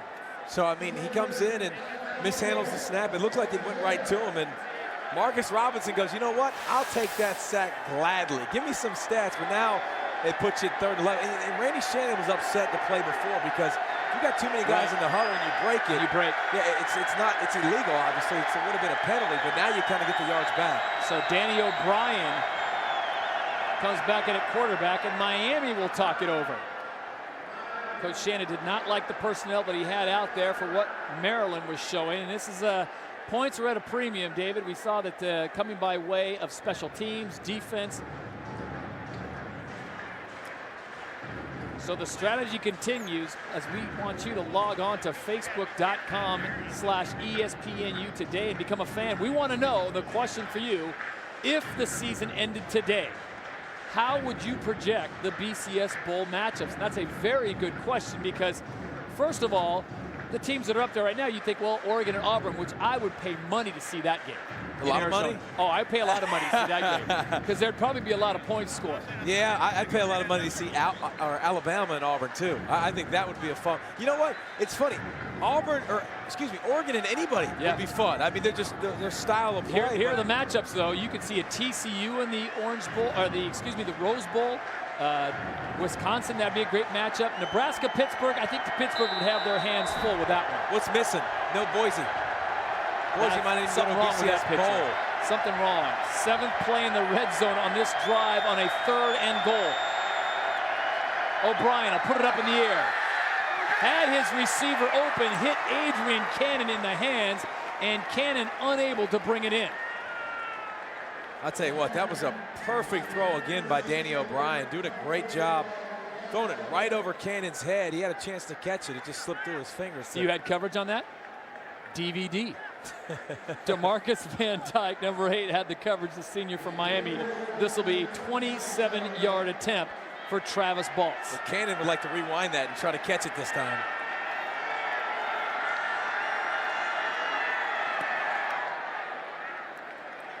So Baltz converts. Maryland pushes their lead 17-12 with 3:21 to play here in the opening half. 9 plays, 57 yards, and they burned 3 minutes and 48 seconds, concluding with that 27-yard field goal by Travis Baltz. Well, they were out of 1st and goal, if I'm not mistaken, and they bring in a change of quarterback, and look how close this is on the hands. He's got to catch that. I mean, that's a perfect pass. Look at that, perfect pass, back shoulder. Gave him some room to keep his toes in bounds, too. And I guess DVD had none of that, huh? DVD didn't want any of that. Jamar Robinson over there talking to Danny O'Brien, discussing how they can be more efficient. Robinson probably trying to tell him how that ball got away from him.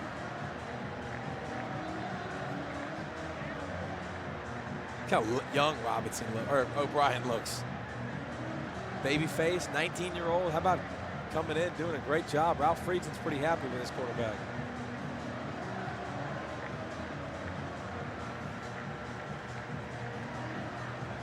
Sun Life Stadium, the place to be here on a beautiful day in Miami. Temperature in the 70s, wind blowing. And Maryland on top, 17-12, 3:21 to play. Greg Cooper back to receive.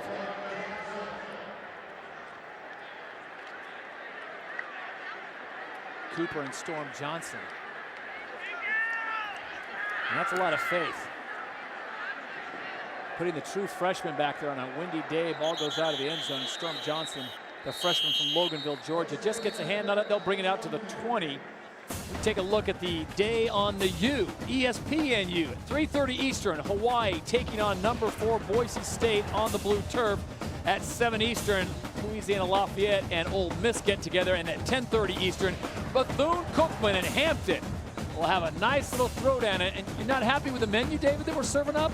No, I think the Boise-Hawaii game is going to be a lot of fun to watch. All right. I really do. Boise's got a chance to make a little bit of a statement, and they need to make one.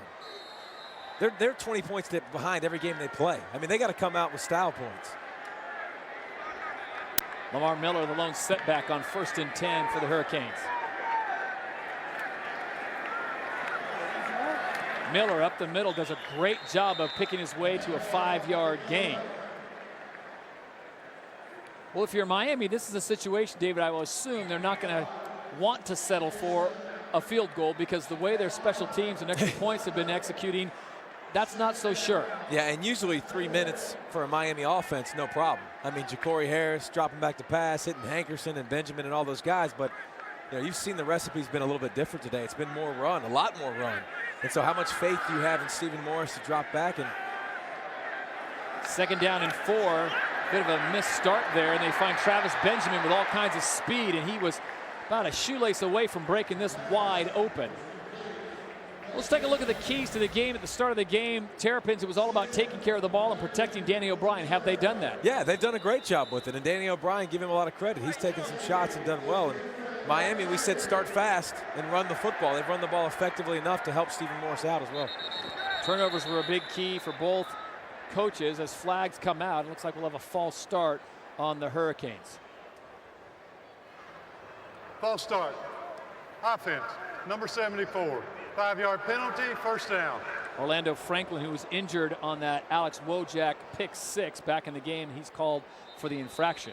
And Miami's already got 128 yards rushing. They're averaging 170 on the season. So you know the emphasis is there, and you know they're being a lot more productive in that area because they're not the pound team all the time. They're going to mix it up, and they're having to now. 1st and 15. Morris faking the handoff, rolling to his left. Remember, he's got a cannon of an arm. Lets it fire, almost picked off. The ball was tipped. He was looking for Travis Benjamin there. Richard Gordon was also in the vicinity, but the young man's got a bit of a lively arm.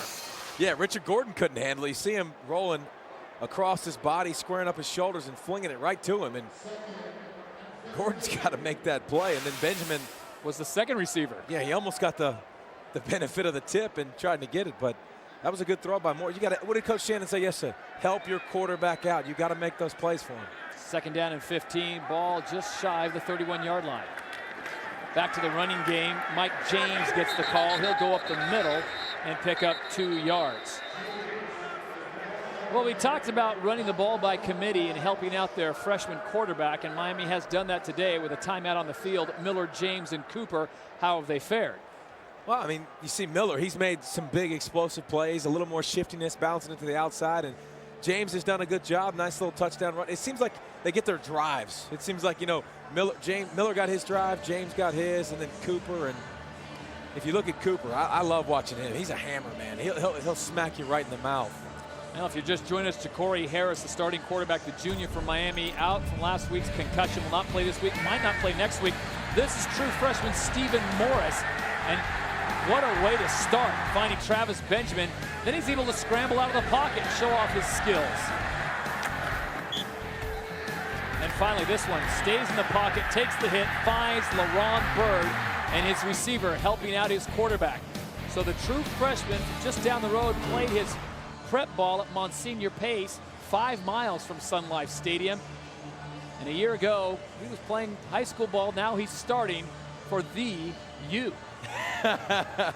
The U. I got that in for you. And replacing Ja'Cory Harris, and he's done a pretty good job. I mean, you look at the turnover, that's the one play he probably wishes he could have back. And I think if you want an indication of how confident Mark Whipple feels in this cat right here, if he lets him throw right here on 3rd and 13, I think you're going to see that he has some confidence. And if he runs a nice little screen or a draw, you might say, okay, well, you know, he's just trying to protect the young guy. But got plenty of time with 1:58 left. And Maryland wants the ball back if they can get it back. And 3rd and 13. Plenty of time. Wow.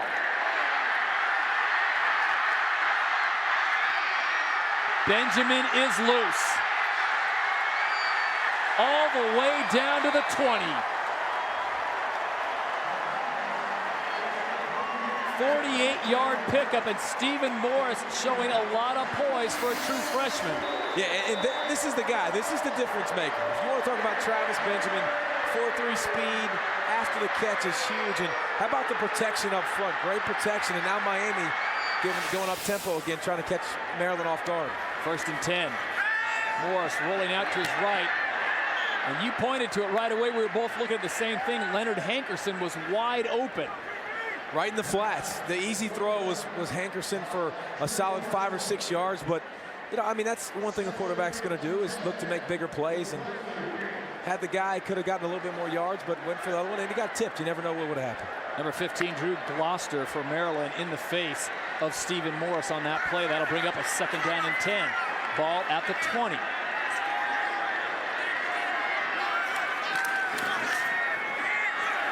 That gives to Miller, and Miller will get out to about the 15-yard line, a 4-yard pickup. Alex Wojak on the stop for the Terps. He put about 4 moves on Wojak, trying to shake loose, but Wojak did a nice job bringing him down. Clock continues to run. Both teams have a timeout left here, but remember, point after attempts have been a disaster today for the Hurricanes. 0 for 2. There you see the Canes in the red zone, last in the ACC. 3rd and 6.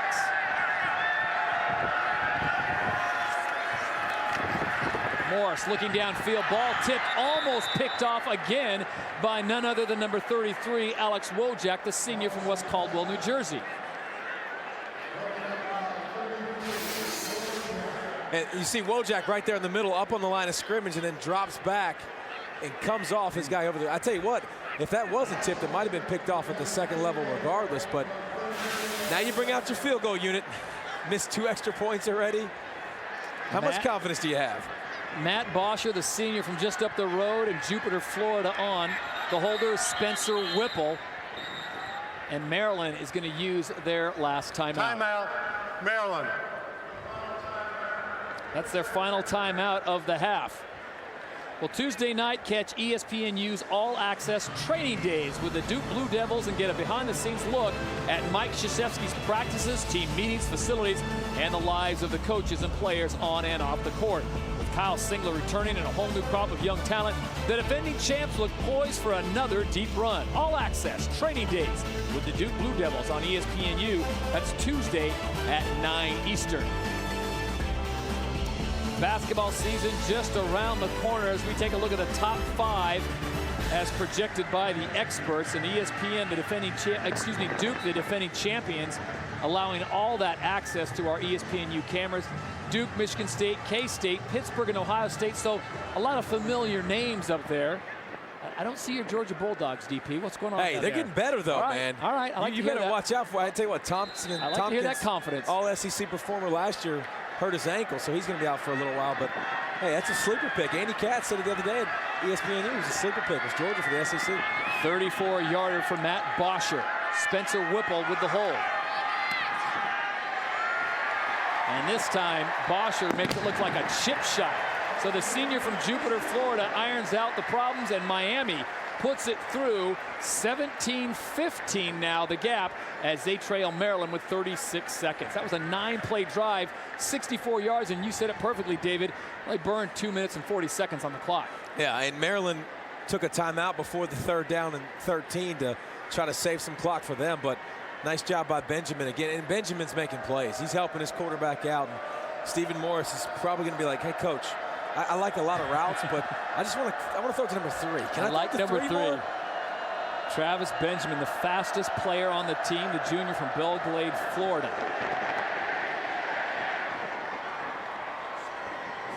Randy Shannon talking to his special teams player here on kickoff. Do not give up a long one. All right, here's the question to you. If you're Coach Shannon, you tell Bosher to go out there and just squib it, put it deep, put it into the end zone. What's the call?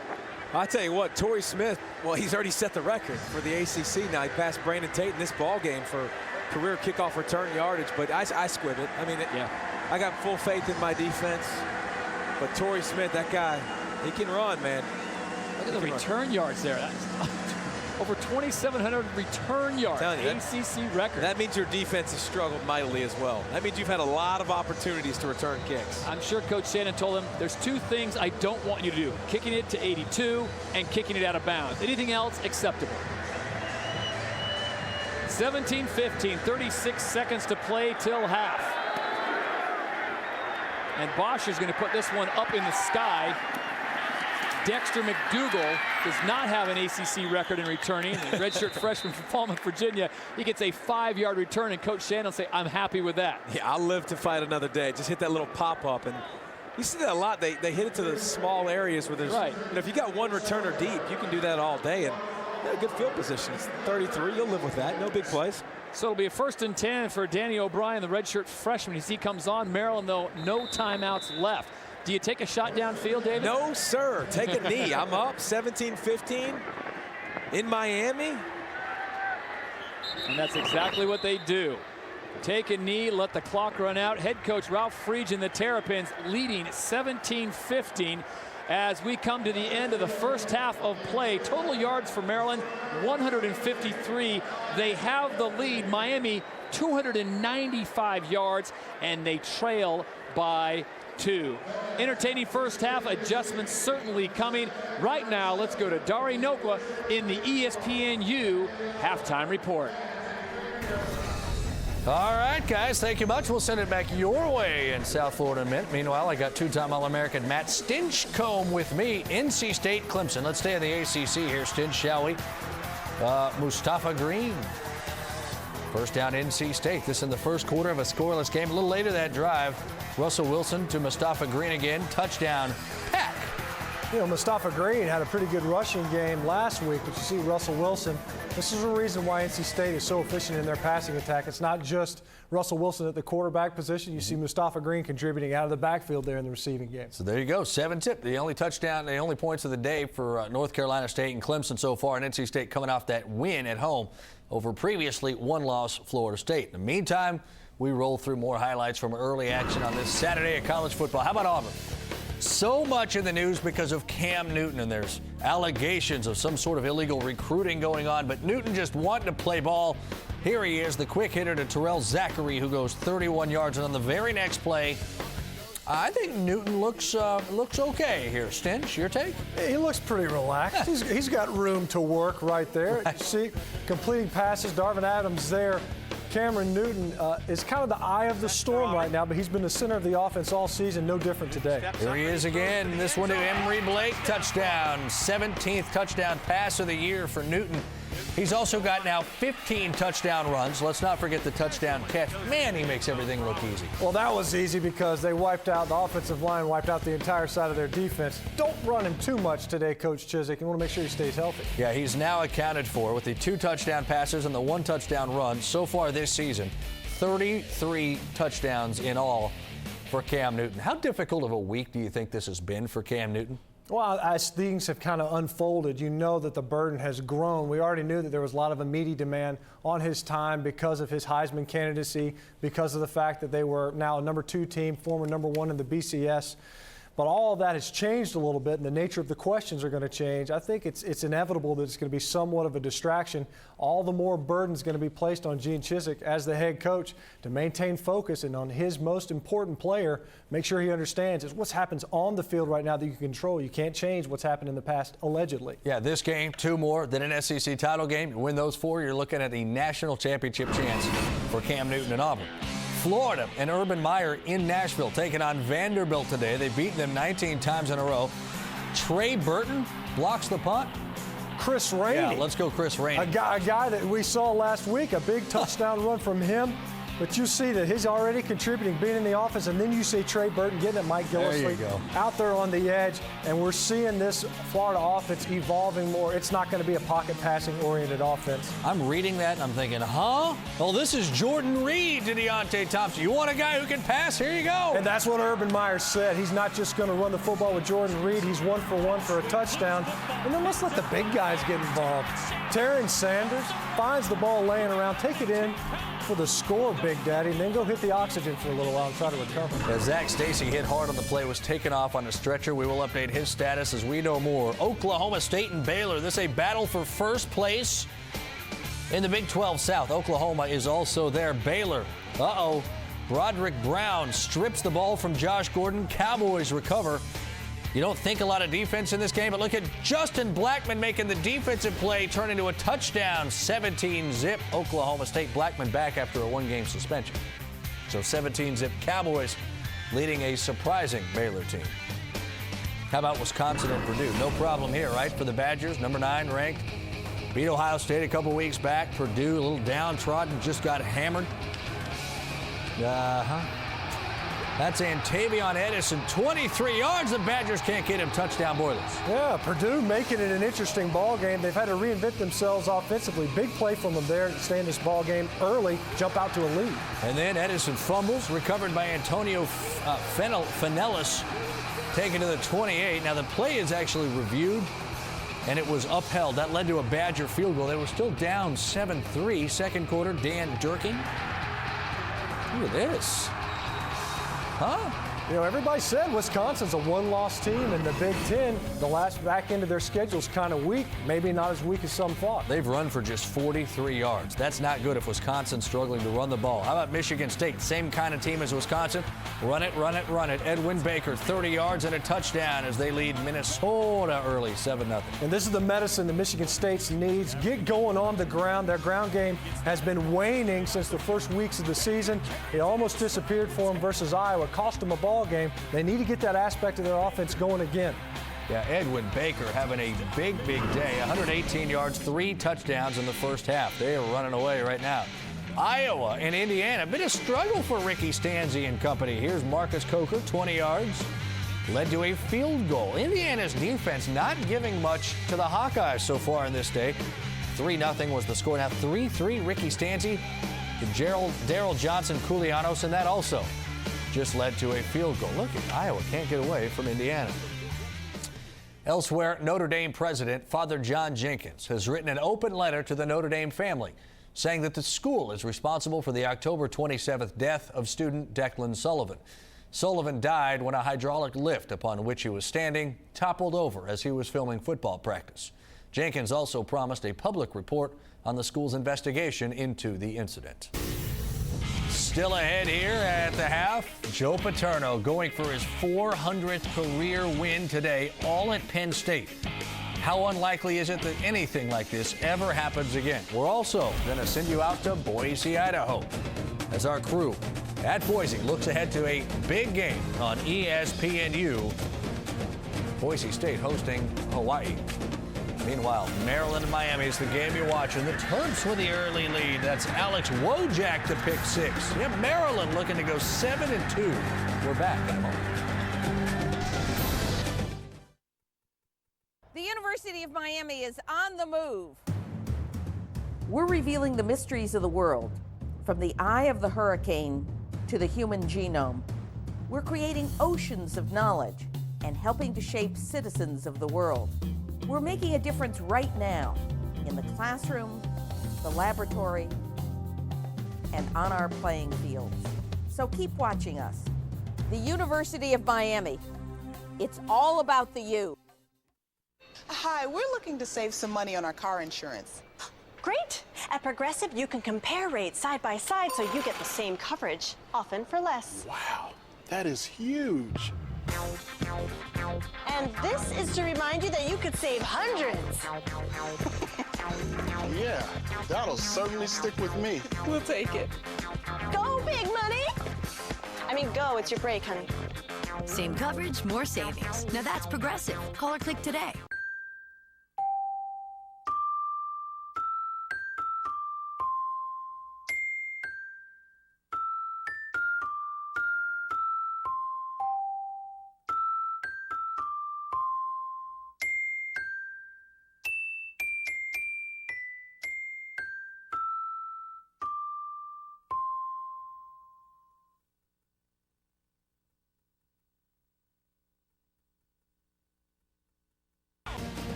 We are in beautiful Boise, Idaho, where the Boise State Broncos are trying to win their 22nd straight game. They have the longest winning streak in the nation. But today their test comes against Hawaii. Sort of a surprise in the WAC. Hawaii, like Boise State, unbeaten so far in conference play. The Warriors have won 6 straight games overall. And we welcome you to Boise, Pam Ward, along with Danny Cannell. And boy, Hawaii off to this terrific start.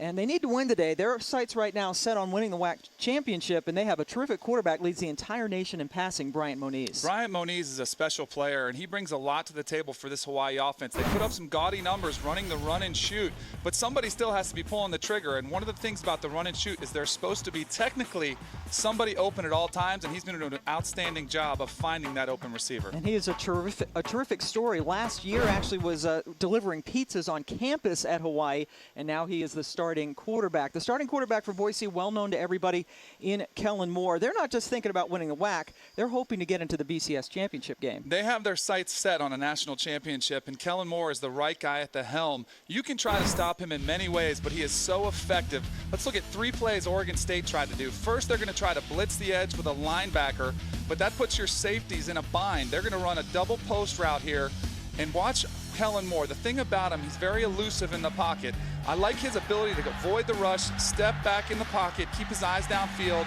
and find Austin Pettis for a big game. The other thing he has is great protection, which really turns his offense into a 7-on-7 drill where he can find the best matchups in man-to-man coverage. Here, all he has to do is keep the safety in the middle of the field. He has a great matchup with Titus Young on the fade route. Nobody drops it in better than Kellen Moore, and even a better catch by Titus on the outside. Third consecutive play in the red zone. Oregon State brings 8 guys in the box to try to defend the run. When they do, they put their safety in a bind. Once again, running 2 posts, putting a lot of pressure on the safety. All Kellen Moore has to do is get a great play action fake, figure out which receiver the safety's going to take. He takes the first one. Kellen finds the second one for an easy touchdown. They make it look oh so easy for Boise State. Coming up at 3:30 Eastern Time right here on ESPNU, it's Hawaii and Boise State, 2 teams unbeaten in the WAC.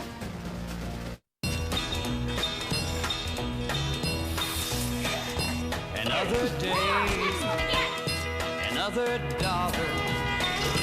Daylight comes, I'm on my way. Another day, another dollar. Working my whole life away. Another day, another dollar. 12 summers of boat hauling. 6 minutes to soccer practice. 63 miles of commuting daily. For any extreme, from the road to the racetrack, step up to Mobil 1, the official motor oil of NASCAR and the world's leading synthetic motor oil brand. So put some NASCAR in your car and step up to the one, Mobil 1. Here's to everyone on the mountain, to the people who came together to create the next great flavor of Mountain Dew, to the ones with the passion to spread the word. More than 1 million of you stood up and made your choice clear. Dew fans across America, your voice has been heard. A new flavor of Mountain Dew, built by Dew fans for Dew fans. Introducing Mountain Dew Whiteout, a blast of smooth citrus and the newest member of the Dew family. Mountain Dew, it's different on the mountain.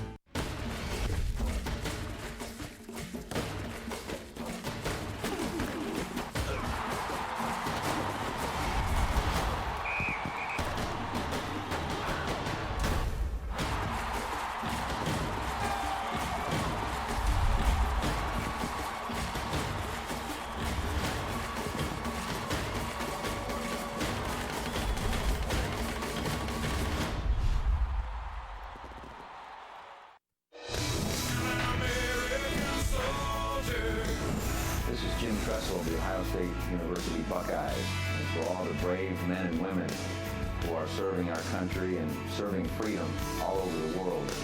We cannot thank you enough.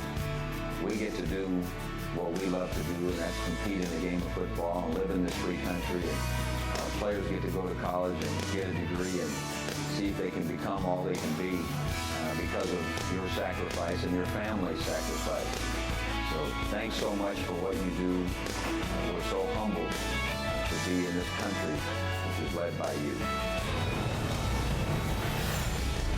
Everybody here at the ESPN Family Networks agrees with Jim Tressel, and again, we'll be saluting veterans all week leading into Veterans Day on Thursday. And with that, we welcome you in to our ESPNU studios in Charlotte. That's Matt Stinchcomb, 2-time All-American. I am Dari Noka.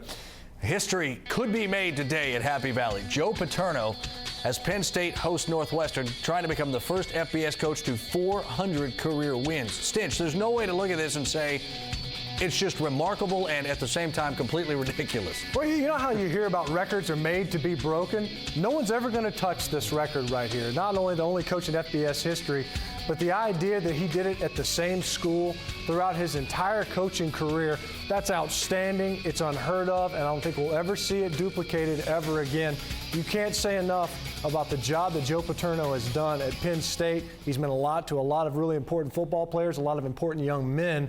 He's also got one of the best bowl-winning record in the history of college football. That's outstanding. You can't say enough about the accolades he's done as a head coach. Yeah, it's a 3:30 Eastern game on ESPN. Meanwhile, another 3:30 Eastern game. It's a huge one in the SEC. Alabama at LSU. This is the fourth straight Alabama opponent coming off a bye, but this time they also had one. If you're watching this from Alabama's perspective, what do you want to see? Well, Alabama, going into the game last year, they kind of limped into it with their passing attack, but last week in the second half versus Tennessee, Julio Jones and Greg McElroy hooked up for a school record 212 yards. That's not a good thing for LSU defensively when you finally get Julio Jones rolling. Trent Richardson was able to rip off a big run. Mark Ingram as well. The rushing attack hasn't been what Alabama's rushing attack was last year, but it may not matter because that's what the LSU defense is going to try to do. Take away that running game and put it on Greg McElroy's arm. Julio Jones versus Patrick Peterson, maybe the best one-on-one matchup that you'll see in college football this year. Watch that. Best cornerback in the game versus the best wide receiver maybe in the country. Yeah, that's a big one in the SEC, but then there's another one tonight, 7 Eastern on ESPN, and that's Arkansas visiting South Carolina, who right now has the lead in the SEC East, the only two-loss team in that. Now, Arkansas dealing with the loss of their leading receiver. Greg Childs out for the year, so how do they account for that? Just reload, right? I mean, this passing attack, Bobby Petrino didn't seem too deterred about the fact that you lose Greg Childs, although he is a great talent.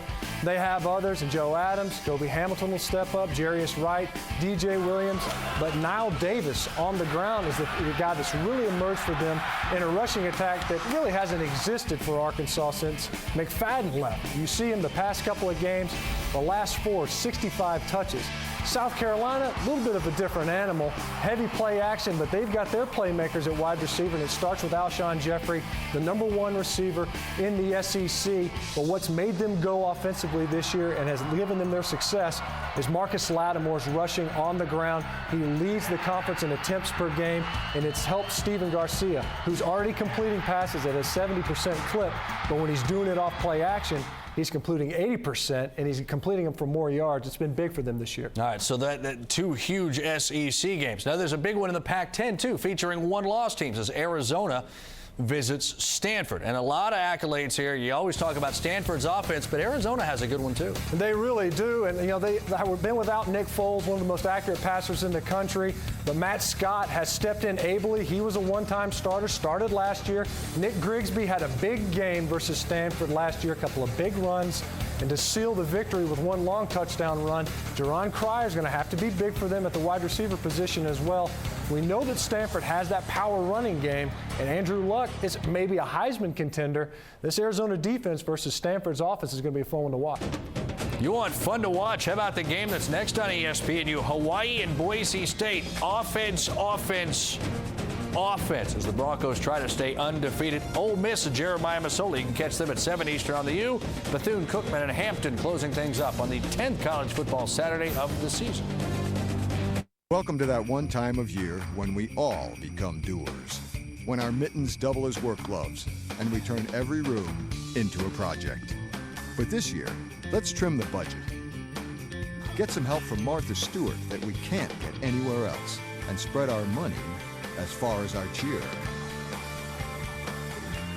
More saving, more doing. That's the power of the Home Depot.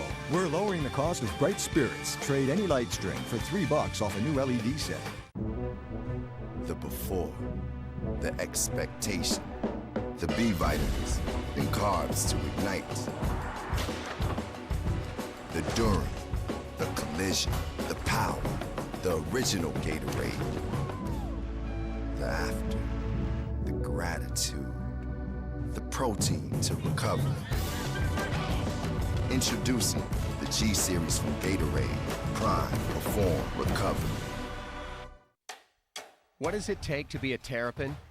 The boldness to create clean alternative biofuels from grasses found in the Chesapeake Bay, and the entrepreneurial spirit to launch Google, Under Armour, and the next great business. We are Terrapins. We challenge convention, start movements, embrace the impossible. And inside each of us is the potential for world-changing genius. The University of Maryland. Fear the turtle.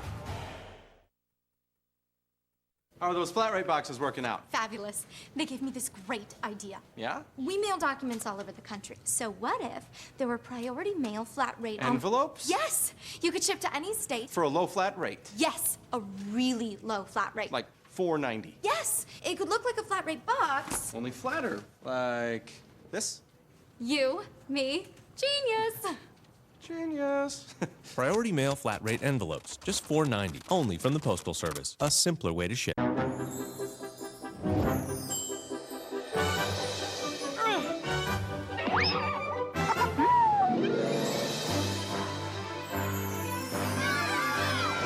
Once they've outgrown their toddler seat, they're still not ready for adult safety belts alone. 4'9" is the magic number. Until then, kids need a booster seat. Make sure your little pumpkin gets there safely.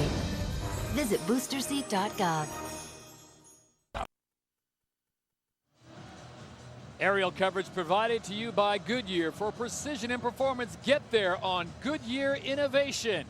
17-15, Maryland on top of the homestanding Miami Hurricanes as we welcome you back to Miami. Todd Harris along with three-time All-American David Pollock. And David, a bit of a surprise. We didn't know that Maryland had that special team performance, but Alex Wojak has been a beast for Coach Ralph Regent. Yeah, and we talk about Wojak, and he's a throwback middle linebacker. He'll hit you in the mouth, Right. and that's what he does. But how about the opportunity to make a play in the passing game? I mean, usually he's a guy you kind of take off the field, but his interception was huge. And Stephen Morris, you know, he hasn't done a great job, but he's been effective enough. Minus the one mistake, he's been making big plays through the air. So it's going to be an interesting second half to see how they want to play call this, especially Mark Whipple. What do you want to do? Do you want to continue to run the ball, continue to play action, or do you trust your quarterback a little bit more in the second half? Miami will get the ball first here to start the second half. Storm Johnson with the ball. Following his block is up across the middle. He'll get hit about the 31-yard line. As we take a look at today's AutoZone first half stats. Maryland 30 plays, Miami ran 39, but the big disparaging part right there is on the total yards. 295 for Miami to 152, although Maryland leads the game, and that one turnover was huge with the Alex Wojak pick six, 60-yard interception return. And also we'll see how big these 2 extra points they missed is going to be down the stretch too, because it should be a tie ball game, but you're down 2, and now the 2-point conversions and everything else come into play. Lamar Miller, the deep setback for the Canes as they take over on 1st and 10. Miller, patient runner up the middle, picks his spot. He'll get out to about the 37-yard line. Kenny Tate, number 6, the junior from Forestville, Maryland, comes up and makes a stop after a 5-yard gain. All right, as we take a look at the quarterback comparisons, Danny O'Brien, a redshirt freshman, Stephen Morris, a true freshman. Dr. Pollock, what do you think? Well, I mean, I think both of them have made big plays, and that's one thing you want to watch, but it's amazing the difference in explosiveness after the catch for Miami with Benjamin as opposed to O'Brien. Somebody's got to help him make some plays down the field without him having to throw it the whole way. 2nd down and 4. Morris gives it to Miller. Miller off the right-hand side. He's got the corner. Flags come out, and Miller will be knocked out of bounds at about the 42-yard line of Maryland. But again, flag coming in. It's a 21-yard pickup. Does not look like it's going to stand. Holding. Offense, number 83. 10-yard penalty, 2nd down. Kendall Tompkins, a sophomore from Miami, called for the hold. Yeah, and watch Tompkins go in motion. And he's not in your screen, but you'll see him in your screen right here. Doing a good job stalking, and then just a little pull. He pulls Tate just enough on that outside shoulder pad to give him a goal. He didn't need to do it. I mean, Miller was going to do a good job and probably get to the outside regardless, but a little tug. 4 penalties on the day for the Hurricanes, 40 yards in penalty yardage. So Tompkins comes out and get a view from the sideline on this play. That'll bring up for Miami a 2nd down. Ball backed up all the way to about the 28-yard line. Again, Miller with the call. Miller breaks free. Miller across the 40 to about the 44-yard line. Kenny Tate once again comes up and makes the stop after a 15-yard gain. I tell you what, he's showing you some wiggle now. I mean, he's showing you the patience. He's showing you bouncing it outside. Now watch him step it up in the hole and then boom, bye-bye. I mean, he's done such a good job making people miss. And listen, Matt Robinson, number 40, the true freshman, it's okay. There's a lot of people that's making it. He's making a lot of people look Can't silly. believe you put his number out there, name. Lamar Miller now going over 100 yards, 103 to be exact, and a first down for the Canes at the 44. Miller gets the call. This time he is taken down in the backfield. A great play by Demetrius Hartfield, Mr. Fix-It, sophomore out of Raleigh, North Carolina. Hartsfield drops him for a 1-yard loss.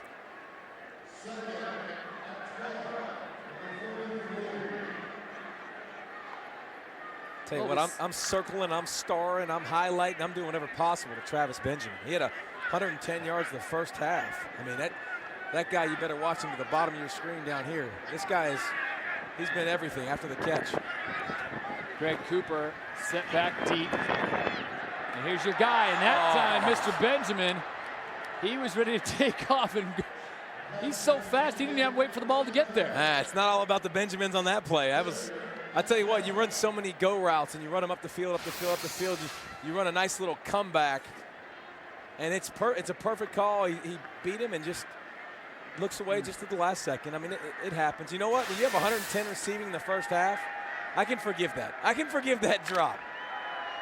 Dexter McDougal on the coverage. 4 for 7 on third down conversions are the Canes here with 1 half complete. Ball resting at the 43.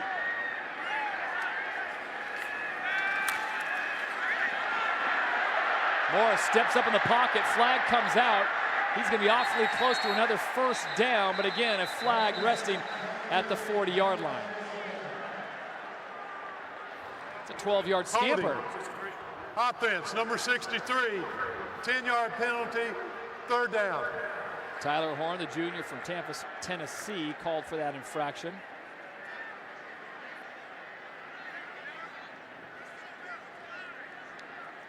Drop ball, penalty now. I mean, shooting yourselves in the foot. If you can stay ahead of schedule and stay ahead of the chains, just make plays. I mean, everything works better, especially with your freshman Stephen Morris, and it's that kind of stuff that really shoots you in the foot and stops. It always kills drives, penalties, and missed assignments. True freshman Stephen Morris filling in for Ja'Cory Harris, knocked out of the game last week with a concussion. Greg Cooper gets the call. Cooper nowhere to run that time. And on 3rd and 22, Alex Wojak comes up, makes the stop, no gain. So that'll bring up a big 4th and 21. The fans here at Sun Life Stadium, they weren't happy with the call or were they happy with the play? Yeah, what do you want to do? 3rd and 22. There's not very many plays in the playbook for 3rd and 22. With a true freshman quarterback. Beautiful high punt. Tony Logan retreating back to the 22. Does not fair catch it. Logan with some shifty moves gets out to about the 26-yard line before he is finally taken down. So the Terrapins get their first shot of the ball here in the second half after that 44-yard kick, 6-yard return. And we'll bring in the redshirt freshman Danny O'Brien. We've seen Jamar Robinson, the junior, come in for a few set plays. One of those plays was a near disaster when they fumbled in the red zone, but they got the ball back but had to settle for a field goal. Danny O'Brien on the day, you see his numbers, the redshirt freshman from Curtisville, North Carolina, ACC Rookie of the Week. Darrell Scott set deep, he'll go in motion. O'Brien on the hard count, and that's going to draw flags. False start. Offense, number 76. 5-yard penalty, first down. R.J. Dill, sophomore from Camp Hill, Pennsylvania, called. He's had to move from right tackle to left tackle because of injuries. I'll tell you what, Maryland's been decimated up front. I mean, they've got guys getting in scooter accidents and breaking both legs. I mean, it's been bad up front. That was Pete D'Souza, and then Justin Gilbert gets hurt as well. They've lost 2 tackles this year. 1st and 15. O'Brien has Scott off the left-hand side. Scott will get it back about 5 yards, so back to the original line of scrimmage. Darrell Scott, the senior from Conshohocken, Pennsylvania. 2 years ago had an outstanding year. All ACC. Last year got a little bit banged up, and then missed Meggett 5 games last year with that broken wrist. And then Meggett this year, he's been more productive. He's been better with the football in his hands, and I think that's the reason he's got more tuckets. But Scott, he's good after the catch. He can hit a home run as well. 2nd and 9. Scott goes in motion again. Hurricanes showing blitz. They give it to the fullback. This time they were there. Taylor Watson gets the call and wishes he had it. He will pick up 1 yard, but big Colin McCarthy, number 44, the senior out of Clearwater, came up and just leveled it. Watch Colin McCarthy come in here. They've seen this play already in the first half one time. A yak him. That's the way you're supposed to hit. Bring the feet. Yeah, that'll get you excited. 3 for 8 on 3rd down conversions are the Terrapins. This is the 3rd and 8 with the ball resting at about the 29-yard line.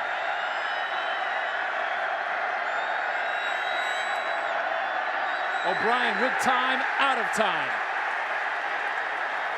Alan Bailey came in and the senior cleaned up O'Brien. He had nowhere to go.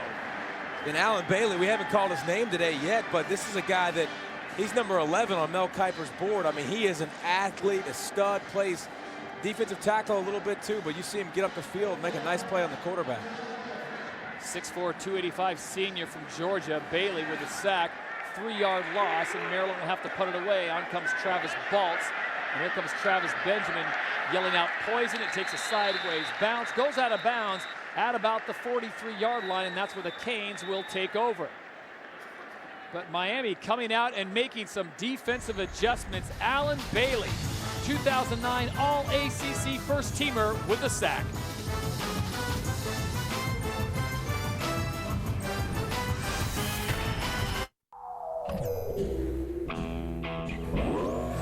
Imagine if you could keep your engine as close as possible to factory clean.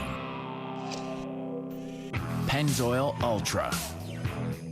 A revolutionary synthetic oil that takes clean where it's never been before. Nothing feels like a factory clean engine. And nothing keeps you closer to factory clean than Pennzoil Ultra Motor Oil.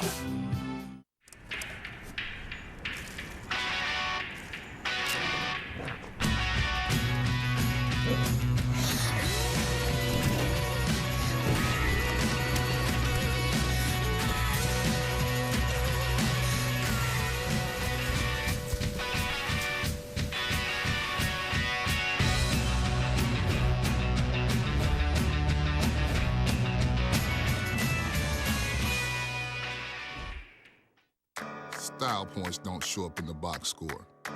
Talking a good game has never won a championship. And we're sorry to break it to you. It's not the shoes. It's the work, the pride, the blood, and the tears. Because Russell's wicking sweat out of the equation. Russell Dry Power Moisture wicking tees and fleece. The next evolution in over 100 years of raw performance.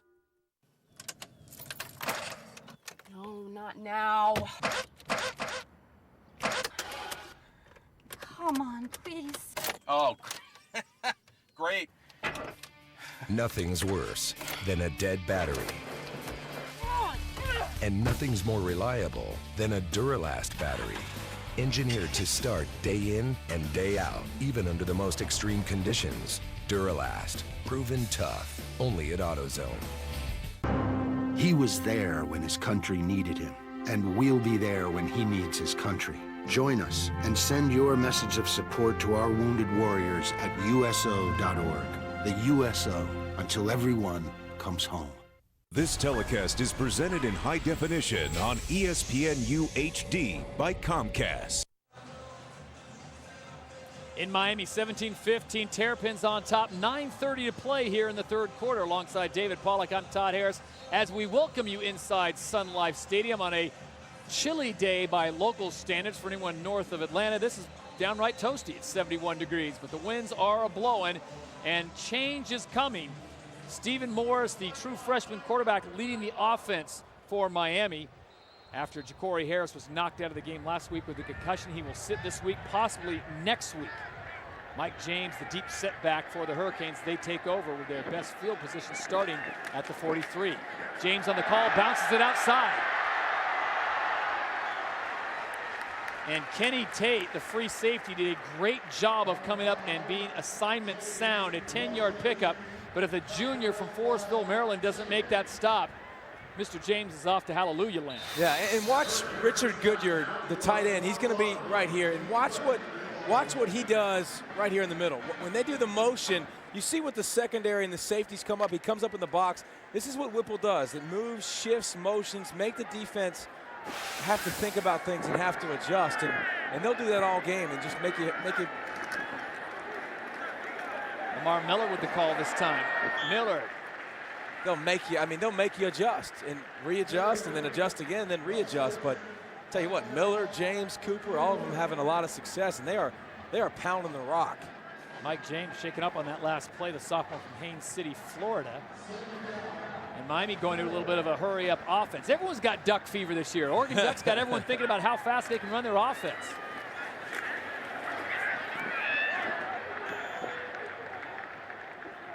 Lamar Miller on the call off the left-hand side. Adrian Moten, number 1, makes the stop, no gain. And you say that, it's funny because I think the Ducks average per play, I think it's like 15, 16 seconds. Oklahoma's faster. There's a couple teams in the country that are actually faster, but Oregon, all those bells and whistles, because they've only beaten one top 25 team. So their body of work isn't that impressive, but everybody loves the bling bling. I mean, they bring some style to it. Confusion on the offensive side, and the players actually called the timeout as they try to get the formation right. 7:57 to play with a big third down coming. The Hurricanes trailing Maryland by 2. I'm your lucky team flag. I'm just holding on by a thread. If you've got cut rate insurance, you could be dealing with this mess yourself. So get Allstate. Dollar for dollar, nobody protects you from mayhem like Allstate. Make a U-turn as soon as possible. Make a U-turn as soon as possible. Okay. Turn right in 500 feet. Where are you taking turn me? Right. But I did make a. Okay, I'm supposed to. Turn right. Turn right. Phillips 66. Right. Listen to your car. It'll tell you it wants the hard-working gas from Phillips 66, specially formulated to clean fuel injectors, reduce emissions, and above all, help maximize mileage with every tank. Make your car very happy and help maximize mileage with Phillips 66, hard-working gas. Taco Bell's new Double XL Chalupa. Double the beef, loads of nacho cheese sauce, and tons of toppings in a monster chalupa shell. It's so big, you better call in a closer. Don't worry, kid. I got it.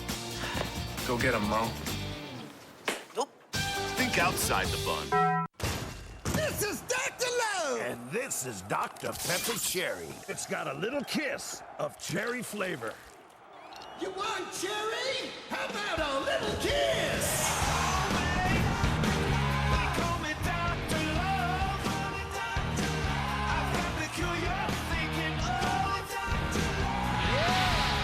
Can't beat a little kiss of cherry. Trust me, I'm a doctor. My name's Ann Letzenkirchen. I play soccer at Winthrop University. Last year I was diagnosed with Graves' disease. It's an autoimmune disease that kind of just sneaks up on you. It really has put a bigger meaning on the game of soccer. You're out there to be a teammate, you're out there to be a leader, and you're out there to be with the people you love to be with. And if it's not fun, then what's the point? There's a lot more to soccer than just winning.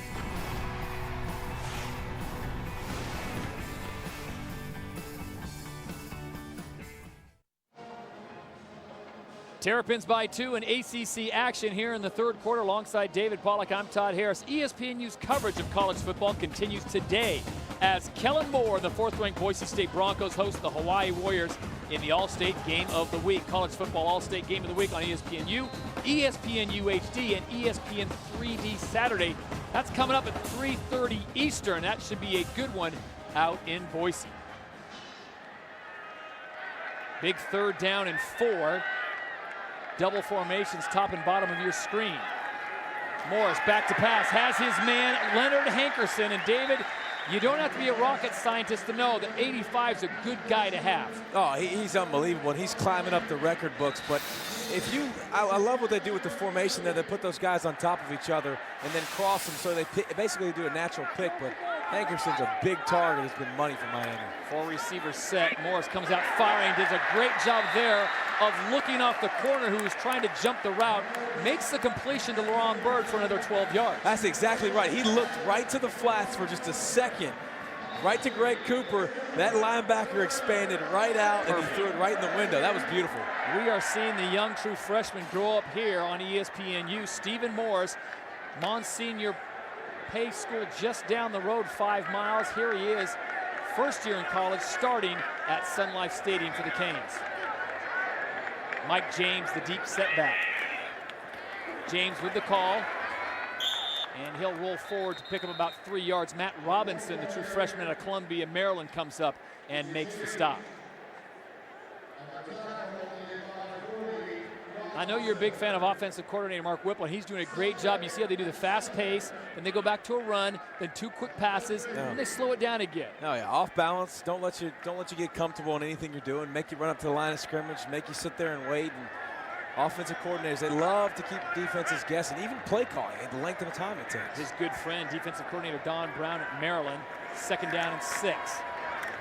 Back to the running game. Mike James gets the call, flags come out. It brings up an interesting story in that Mark Whipple, the offensive coordinator for Miami, actually sold his house. Offense, number 63, 10-yard penalty, 2nd down. Tyler Holmcar there. Coach Whipple sold his house to Don Brown. When he left, he said, I think Don Brown actually just sold that house recently.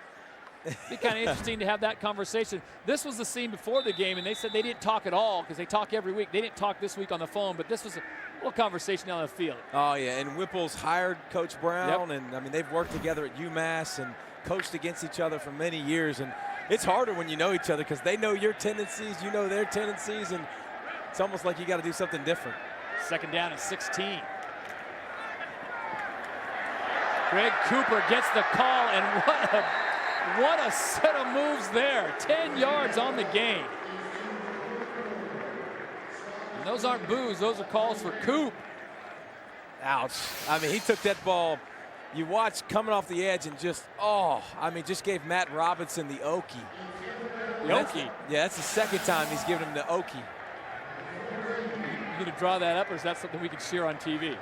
It's good, we're good right there. Okay. The Okie shake, 3rd down and 6 now. Hurricanes in the red zone, ball resting just inside the 15. Hankerson in motion. Morris flush from the pocket, big arm, has a man open, but had to throw that one away. And that's not the worst thing. He was looking for Johnson, but sometimes the best throw is the one you don't complete. Yeah, and you've seen Ja'Cory Harris struggle with that a lot here. I mean, he's thrown a lot of touchdown passes, but a lot of picks. And you know what? The field goal, guess what? It puts you ahead. You want to give yourself an opportunity to take points, but it's easier said than done because a lot of people believe in their arm too much and believe in their ability. And he had him open, but at least he overthrew him and didn't underthrow him. This will be a 31-yard field goal attempt from Matt Bosher. Spencer Whipple on the hold on the right hash. And Bosher able to punch it through, so the Hurricanes go on top 18-17 with 5:16 to play here. Hurricane came out and they have dominated the 2nd half offensively. They have the lead. Terrapins get the ball when we get back. The Experts, Tuesday at 1 and 7 on ESPNU. Start your engine.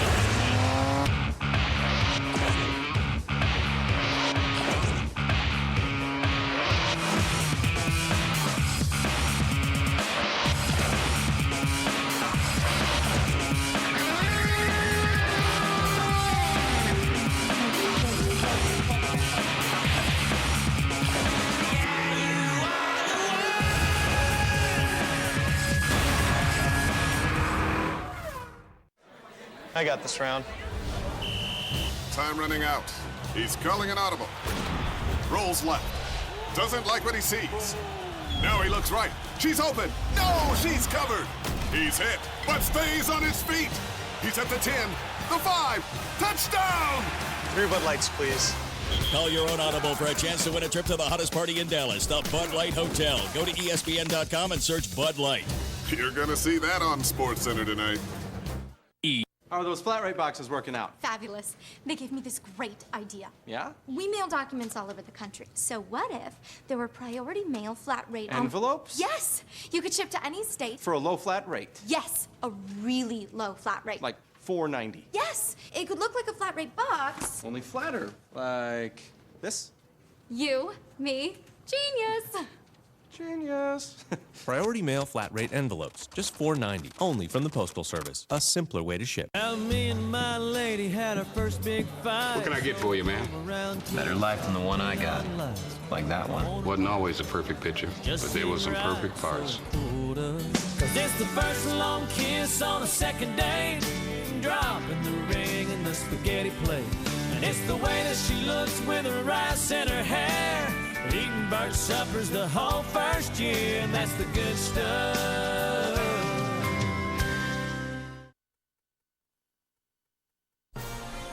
This January, ESPN is your new home for the Bowl Championship Series. Miami back on top. We want to remind you, catch BCS Countdown Sunday and Monday nights on ESPNU. First Sunday night at 9 Eastern, catch an exclusive look at the latest BCS poll. Then Monday night at 6 Eastern, our experts provide in-depth analysis of the week and a look ahead to week number 9. BCS Countdown presented by Discover on ESPNU Sunday and Monday. It's going to be big, too. You're going to be on that show, aren't you? Well, the TCU Utah game this week is going to be enormous. I mean, for BCS ramifications, and because TCU's ahead of Boise, guys, and they got a good chance of remaining there. Would that be a travesty if Boise runs the table and does not get to a BCS bowl? Travesty.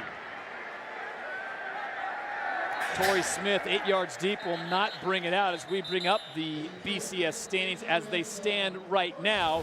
And the Oregon Ducks, who you have no love for, taking on Washington at home without Jake Locker. Auburn and Chattanooga, that's not the toughest schedule there. TCU, Utah, that's the big one. And then Boise State and Hawaii immediately following us at 3:30, a good game as well. As you look at that, where do you see movement? First of all, Oregon is good, but you don't give them the love. Auburn's beaten 4 top 20 Who are they teams. playing today? Auburn? Yeah. Chattanooga. Okay, thank you. First and 10. Wow, we're going to talk schedule with TCU and Auburn and Oregon?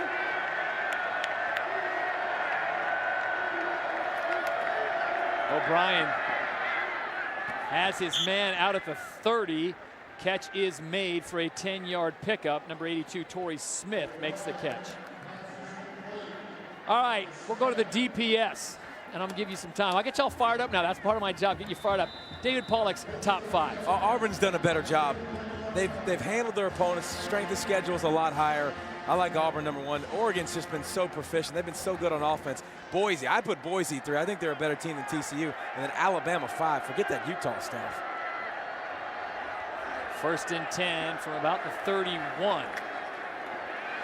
David Meggett off the right side, and Meggett almost breaking free, finally tackled at the 48, a 16-yard pickup. Sean Spence with the stop.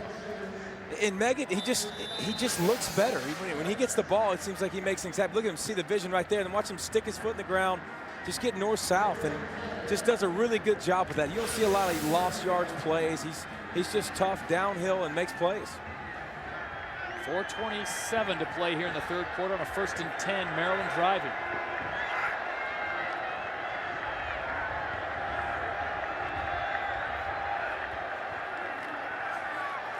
Danny O'Brien looking off to the right. His receiver broke off the route, but broke it off a little late. He's looking for Kevin Dorsey, who's had 2 big catches on the game so far. Yeah, and Kevin Dorsey's been the difference so far, because Torrey Smith, we saw what he's done. He's 4th in the ACC, 70 yards receiving a game, but Dorsey's done a good job today keeping him off balance and having that other guy to throw to, because Cannon and Dorsey and Tyler, all those guys, somebody's got to step up and help out.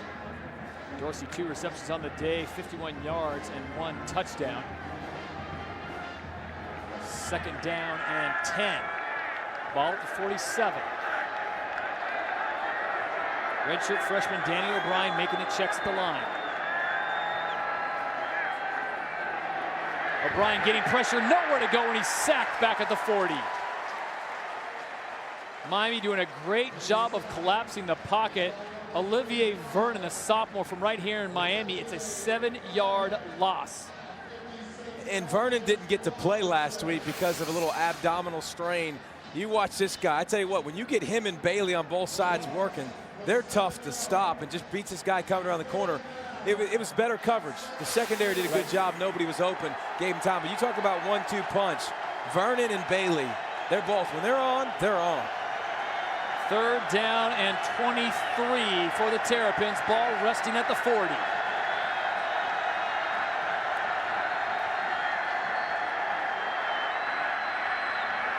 O'Brien doing a great job of getting it out there.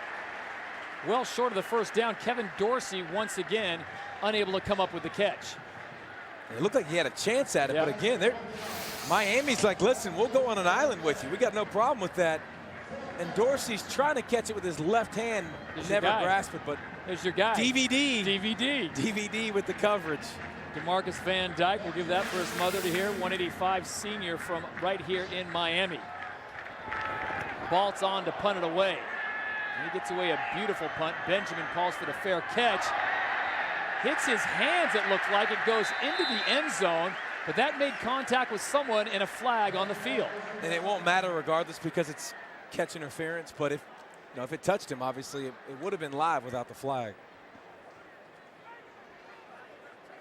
That's tough though, because he's moving backwards trying to catch the football going into the defender. The defender wasn't even really in the picture, but Imani Leodai, the senior from Washington, D.C., was there on the coverage, and we'll wait for David Epperly, our referee, to give us the final word.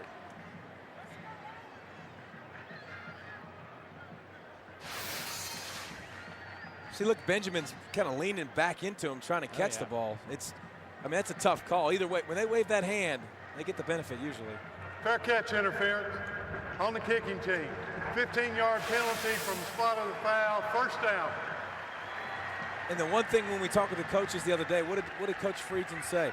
You won't see another program with more wide receivers playing special teams than ours. I mean, they're trying to find ways, and they're trying to get all their speed on the field because they don't have it necessarily at the other positions, so they play a lot of wideouts in special teams. So Leodai called for that infraction. That'll move the ball well out to near the 33-yard line for Miami. Lamar Miller, the deep setback on 1st and 10.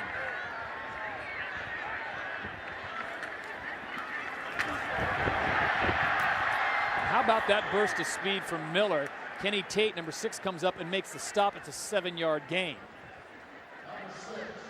Nice job by Tate coming up and making the tackle, but Miller's definitely showing you he's got that home run ability. And remember, he's filling in because Damian Berry is usually the starter, and I'm not so sure Damian Berry's he's too missed today. I mean, Miller's done such a good job, and that's his career best so far.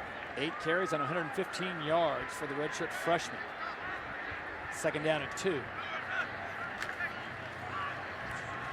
Miller off the right-hand side, looking to get around the corner. He's going to have enough for a 1st down, but flags do come out. 5-yard pickup. They might get Hankerson on that one. He might have got a little bit of shoulder pad. Holding. Offense, number 87. 10-yard penalty. 2nd down.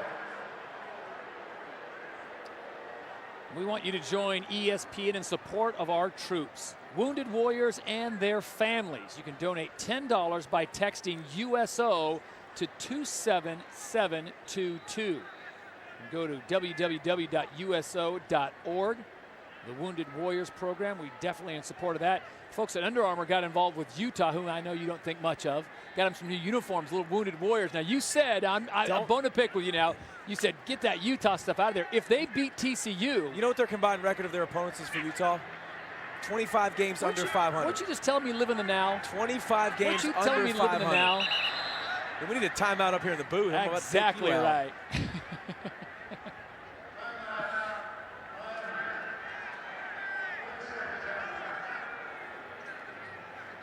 Well, about ready to get popped by one David Pollock as Randy Shannon gets the explanation from the officials. And I guess my thinking is Utah's a very solid program. They play very fast, and I think they'll beat TCU today. That's just my pick. Well, I mean, TCU's been there, and so is Utah. You know, Utah's kind of like the they're like the grandfather. I mean, they're the ones that initially, kind of busted the BCS. But Jordan Wynn hasn't played a ranked opponent. I mean, you look at their toughest game, 5-3 Pittsburgh team. That's been very disappointing. So this is another level. This is a team.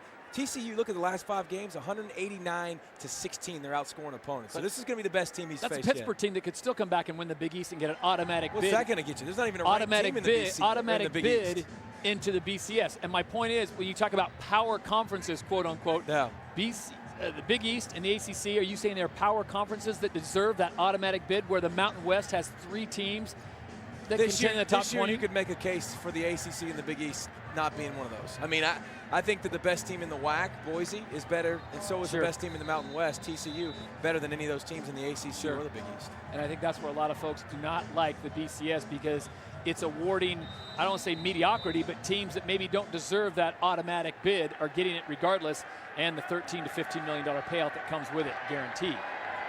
Back to the game at hand, Maryland trailing Miami 18-17, second down and 9 as we go under 2 minutes to play here in the third quarter. On the give to Cooper up the middle, and Cooper's got nothing doing there. He is swarmed by a bunch of white shirts. No gain there. Don Brown, the defensive coordinator, said we've got to minimize the big plays, play fast, and his third key was swarm to the ball, and they certainly did it on that play. Yeah, and since the Duke game, since the second half of the Duke game, he's talked about the missed assignments are going away, the effort's there. So he said something's clicked with my unit, and he does such a fun job. I mean, if you watch him, he might play 4 cornerbacks. Right. He might play 5 linebackers. Some crazy alignments. He does some stuff that's just, off the cuff, just really different looking. But as a former defensive player, you got to love that stuff. Oh, yeah, he's going to maximize his guys. I mean, he's always going to do something a little bit unique. That's what makes him fun to watch. 3rd and 8. Morris back to pass, pocket collapsing, picked off by Wojak. Alex Wojak with his 2nd interception. This time he gets it back to inside the 20 as the quarterback, Stephen Morris, makes the stop. He wasn't going to allow another pick 6, but Alex Wojak, you told me before the game this kid is a tackling machine. Well, today he's an interception machine. Exactly. I tell you what, I mean, he's one of those guys who knows how to play the game. He plays it the right way, but this is another, you got to learn just to throw it away, not make big mistakes. But watch him. You look at Wojak, again, starts at the line of scrimmage, and again starts to expand with the receivers and just makes he threw it right to him. If he doesn't intercept it, Tate intercepts it. I mean, it's just a bad throw. It's a freshman mistake. Great starting field position in the red zone for the Terrapins, trailing by 1. Darrell Scott off the left-hand side. He's tackled immediately after a 1-yard gain. Great work there by Allen Bailey coming off the edge. Those 2 extra points loom a little bit bigger now, don't they? Miami, if you're just joining us, scoring, failing on both point-after attempts. First one was mishandled on the snap. The second one was blocked at the line, so it could be 2017, and it would be a 3-point game. But that is a moot point as we go into 30 seconds to play here in the third quarter, and we have a timeout on the field. Timeout, Miami. So Miami burns their last timeout in the third quarter of the half. And it's just miscommunication again. You could see it on the sidelines. They don't really know. They're kind of confused in what they're doing. So, well, we talked about the defensive coordinator for Maryland. The defensive coordinator for Miami is John Lovett. He talked to us about creating a short field and forcing turnovers. Yeah, not opposite end, not playing on a short field. I mean, they're playing on a short field and they're giving turnovers. Well, you look at this defense and what they've been able to do this year. I mean, you talk about turnovers. They're turnover city. I mean, they've done such a good job, and they're +4 overall, but they forced, I think, 23 turnovers this year. I mean, that's outstanding. That's, second best in the ACC, and they're giving their offense a lot of opportunities on these short fields. Now they got to bow their neck when they have these opportunities, because you hate it as a defense, but you got to come out and stop them. You like this better when you at least have a chance to stop them than when Wojak takes it to the house. What's on the line today is Maryland trying to get that 6th win to become bowl eligible. As their schedule lies ahead after today, they will go to Georgia Tech. Virginia Tech comes here, and then they got USF. For Maryland, it's all about going to Virginia, Florida State, and NC State. Second down and 9 for the Terrapins. O'Brien looking to his left the whole way. That ball's picked off. And the redshirt freshman is picked off by number 26, Ray Armstrong. And that's when he's going to want back, David, because he was looking there the whole way, the quarterback. Yeah, and he just underthrew him. You see Danny O'Brien making his first big mistake, and he's taking care of the football, and so is Maryland. But he knows what he's doing right off the bat. He's got man-to-man coverage, kind of lost it up there, but just throws it way behind his receiver. It looked like even a little bit of miscommunication, but nice play by Ray, and even smarter play to jump down on the ground, because so many guys are like, highlight real time, let's go, I'm taking it off. But Ray, nice job. Give his offense another opportunity. They needed that. Third interception on the year for Ray Armstrong. Ball comes out to the 20. Lamar Miller, the deep setback. And look at this. They let Morris come out and throw. After that interception, Morris is going to take off and run. He'll dive to about the 29-yard line. That's where Alex Wojak was there to meet him. A 9-yard pickup. But do you really want to see your third-string quarterback out there, true freshman, diving head first? I love it. Absolutely, man. This is game time. What are you talking about? It's 18-17. I love what he did, too. Mark Whipple, offensive coordinator, what did he do? Sudden change, try to take a shot deep. This offense has been good running the football, take some shots, and now it's fourth quarter time. It's money time. You got to slide, baby. 3 quarters in the books. We're down to the fourth and final quarter, a 1-point game. Hurricanes on top, but can their true freshmen lead them to the promised land and bowl eligibility? We'll be back with the fourth quarter after this.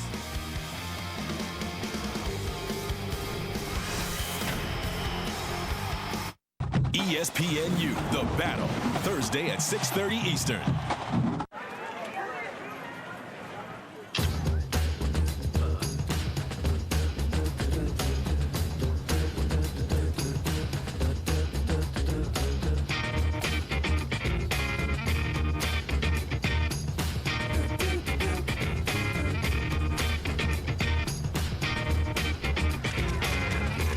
AT&T and BlackBerry have teamed up to keep your business moving. Introducing the BlackBerry Torch. AT&T. Rethink possible. Here's to everyone on the mountain. To the people who came together to create the next great flavor of Mountain Dew. To the ones with the passion to spread the word. More than 1 million of you stood up and made your choice clear. Dew fans across America, your voice has been heard. A new flavor of Mountain Dew, built by Dew fans for Dew fans. Introducing Mountain Dew Whiteout, a blast of smooth citrus and the newest member of the Dew family. Mountain Dew, it's different on the mountain. Style points don't show up in the box score. Talking a good game has never won a championship. And we're sorry to break it to you. It's not the shoes. It's the work, the pride, the blood, and the tears. Because Russell's wicking sweat out of the equation. Russell Dry Power Moisture Wicking Tees and Fleece. The next evolution in over 100 years of raw performance. From an early age, Timothy Richmond understood that with knowledge comes confidence. In junior high, while abroad, he explained how jellyfish stings can be neutralized with vinegar. In perfect Italian. As an adult, Timothy's knowledge of storm cells and tornadoes saved the Newbury Prep cheerleading squad. But when it came time to buy a new car, he was just as nervous as the rest of us. So Timothy got his knowledge at Cars.com, regained his confidence, and got the perfect car at the perfect price. Imagine if you could keep your engine as close as possible to factory clean. Pennzoil Ultra, a revolutionary synthetic oil that takes clean where it's never been before. Nothing feels like a factory clean engine, and nothing keeps you closer to factory clean than Pennzoil Ultra Motor Oil.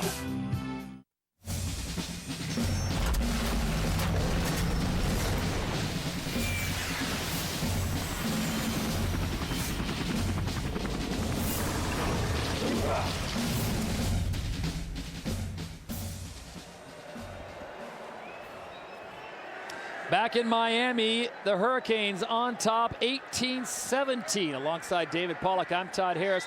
And a third quarter that was absolutely dominated by Miami. Time of possession 10-16 to Maryland's 4:44. Lamar Miller on the call to start the fourth quarter. He'll take it up the middle for a 1-yard gain. Let's take a look at the ACC standings coming into this game. In the Atlantic Division, it's Florida State out in front, 4-1.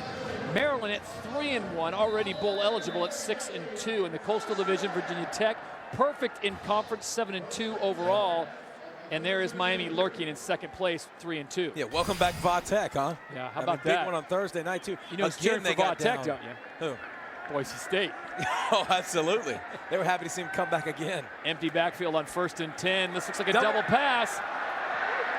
And Travis Benjamin doing the wise thing as Adrian Moten was creating all kinds of havoc. Travis Benjamin did the wise thing of not throwing that ball. No, he did. It looked like he had a second to throw it back to him, but that play looks really, really familiar. What did we talk about yesterday? Pittsburgh Steelers. I tell you what, I played against Mark Whipple. He was the offensive coordinator for the Pittsburgh Steelers, and he ran this against us at the Cincinnati Bengals. It's supposed to be a throwback again to the quarterback, and then a bomb deep. He didn't have time to take advantage of it, though. 11-yard loss on the play. They'll go back to more conventional attack. Mike James on the left-hand side. James stays on his feet, gets out to near the 25-yard line, a pickup of 4 yards. And the one thing you think about, it's 1st and 10. Right. You know, you're getting towards the 40, fourth quarter. You're doing a good job running the football. Is that the time to do it? You know, but once again, Don Brown on the other side's going, oh, they're going to run the football. They're going to be safe. And so, you know, you took a chance and it didn't work. But if I'm Miami, 3rd and long again, 3rd and forever, 17. Probably going to see a draw or some kind of screen, something really quick, and let your defense get back on the field because they've been pretty good the second half. Benjamin getting about a 10-yard cushion. And they are right. You are correct, Dave. They go back to the running game up the middle. Mike James gets the call. He'll pick up about 5 yards, and the Hurricanes play it safe. Now, the fans don't like that. They'd like to see a double pass play or something like that with the freshman quarterback. They booed that, too. But that was a smart thing to do. They aren't saying Coop. That's a straight-up boo. But that's a smart thing to do. Yeah, no doubt about it. It's, you know, 4th and 17. You're not going to probably get the first down. What could happen is an Alex Wojak interception and get into negative places. Punt the ball, play deep. Matt Bosher on to punt it away. Tony Logan back. Logan about his 25-yard line, no fair catch.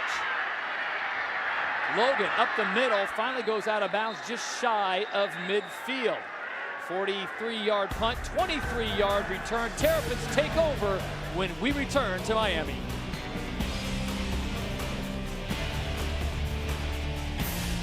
Taco Bell's new Double XL Chalupa. Double the beef, loads of nacho cheese sauce, and tons of toppings in a monster chalupa shell. It's so big, you better call in a closer. Don't worry, kid. I got it. Go get him, Mo. Nope. Think outside the bun. No, not now. Come on, please. Oh, great. Nothing's worse than a dead battery.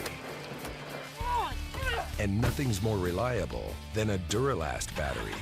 Engineered to start day in and day out, even under the most extreme conditions. Duralast, proven tough, only at AutoZone. If you're looking at a home security system, or even if you already have one, ADT can give you so much more. Like our new keychain remote. Now you can easily arm and disarm your system with the touch of a button, even turn on your lights. You can also count on fast alarm response from our advanced network of monitoring centers. Plus great local service, ADT's exclusive theft protection guarantee, and a money-back guarantee if you're not completely satisfied. And you can get all this and more for as little as $1 a day. A single ADT system can help protect your home from burglary, fire, and carbon monoxide. When an alarm is received, ADT can respond quickly, calling the local authorities for help.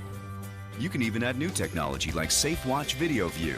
Now you can know what's happening in your home by actually seeing it on your cell phone, computer, or TV. Even if you already have a security system, it's easy to add ADT monitoring. Call now and save over $250 when you buy ADT's family package. It's peace of mind that can also save your life. ADT, always there. We've all wondered, is there anything I can say that'll stop this guy from writing that ticket? The hospital needs my kidney. Introducing the Ticket Talker from 76 Gas. I'm about to give birth. There's a tornado behind me. You are getting sleepy. The Ticket Talker, another tool from 76. My foot is literally made of lead. We're not just top-tier gas. We're on the driver's side.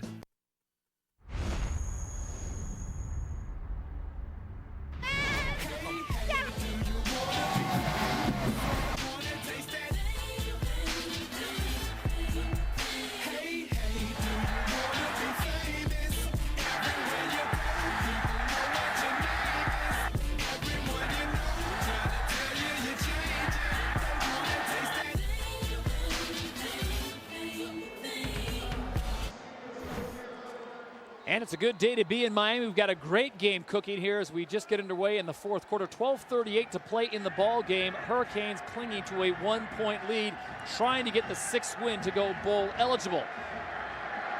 Maryland with the ball at the 48.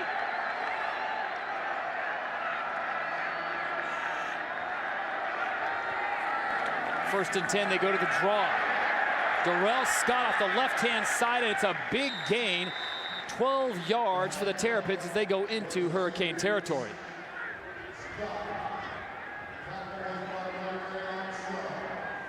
It's a big play to get you going. This second half has been a struggle. They got 25 yards in the second half and a little draw play, and they've had some opportunities, but Danny O'Brien, he's going to have to come up clutch here because you know Miami's going to put pressure and man up on the outside. First and 10 from the 40. O'Brien will stay with Scott. He bounces it out to the outside. Saw the corner that did a great job of staying home. Ryan Hill came back inside, and a host of green shirts were there to greet him. Well, the third quarter, time of possession was a complete lopsided affair. Maryland only having the ball for about 4 minutes and 44 seconds. So Maryland would do a great job for their defense if they could hold on to the ball for a little while and put some points on the board for that man, Ralph Friedgen. And being outgained is good. They're 4-1, then they've been outgained this year in total yards. Second down and 10. O'Brien out of the gun. Has a man short yardage. Gets the ball to Ronnie Tyler for a 5-yard pickup as we send it back to the studio and Dari Noka. All right, guys, how about Oklahoma State and Baylor? This was a big game coming in, but it's all Cowboys. Justin Blackmon, a 69-yard run. He's also got 128 yards receiving. Heisman Trophy candidate, perhaps. Pokes up 31-0. David Pollack, Bolitnikov for Blackmon, huh? You ain't lying. He's doing his best. Des Bryant, now Blackmon. Imagine having both those guys together. 3rd and 5. Pressure coming, balls comes out. Hurricanes have it, going the other way. Raymond Buchanan provides the hit, and Marcus Robinson provides the touchdown.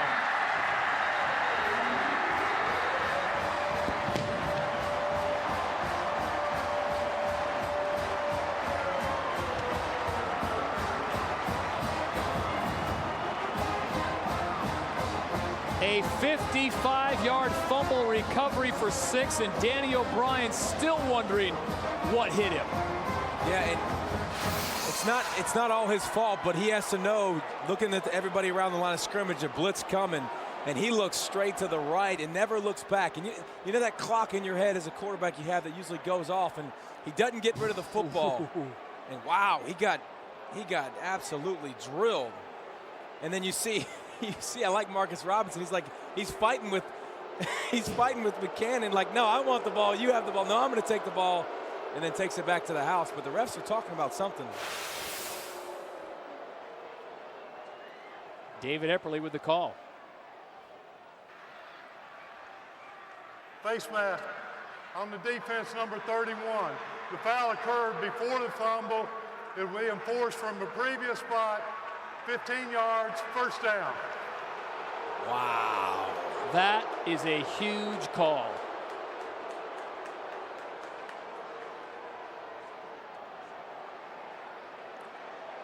So they take the 6 points off the board. Randy Shannon wants an explanation, wants a name and a number.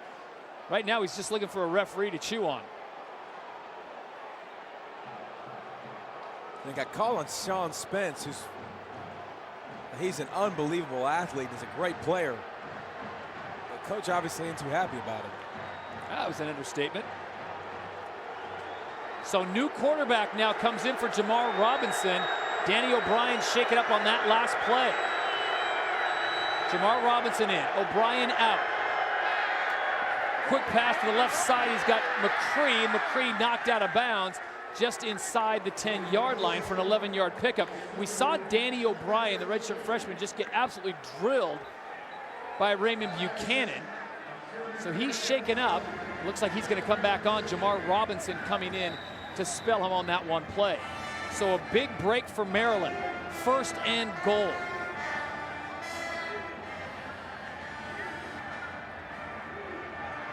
That was a game changer that wasn't, David. Yeah.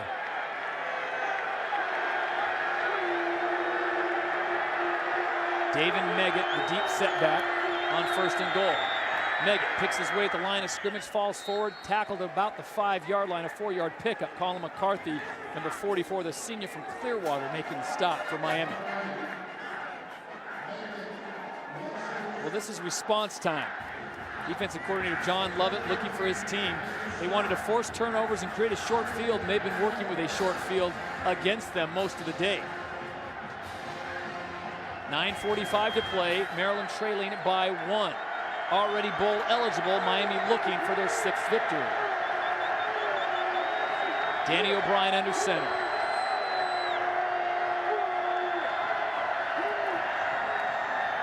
O'Brien across the middle, had a tight end, but he was thrown into double coverage as he was looking at Matt Furstenberg. The safety was coming over the top as well. And McCarthy did a great job coming from the backside and just reading the quarterback's eyes, Danny O'Brien's eyes, and comes over there and actually gets in front of the ball. But you got to be smart. Last time you had the ball in the red zone, O'Brien threw an interception and cost your team points. And threes put you ahead. You just can't make that mistake. But I know you want 7. And I tell you what, Meggett's a difference maker. To me, he seems like he's a little bit more effective running the football than Terrell Scott. 3rd and goal. O'Brien's going to put it up in the air. This time he puts it up where no one can get it. Maybe a smart play. He was looking for Big Will Yateman, the Notre Dame transfer who also plays lacrosse for Maryland. That time he took a shot. It wasn't there. Ryan Hill on the coverage for Miami. And look what they do, too. They split out the big old 6'6", 268-pound tight end, get him out on a corner, and try to let him go one-on-one where he's got a huge height advantage. He just threw it a little bit too far to the back of the end zone. 23-yard field goal attempt for Travis Baltz. Hold is good, the kick is good, and the Terrapins go out in front, 2018. 9:19 to play after Miami thought they had surged ahead with the fumble recovery and touchdown. The points come off the board. Randy Shannon's still not happy about it. They'll regroup when we come back. Enduring, the electricity, the fuel to perform, the hustle, the battle, the destruction, the toll, the electrolytes to replenish, the carbs to endure. The original Gatorade, part of the G series.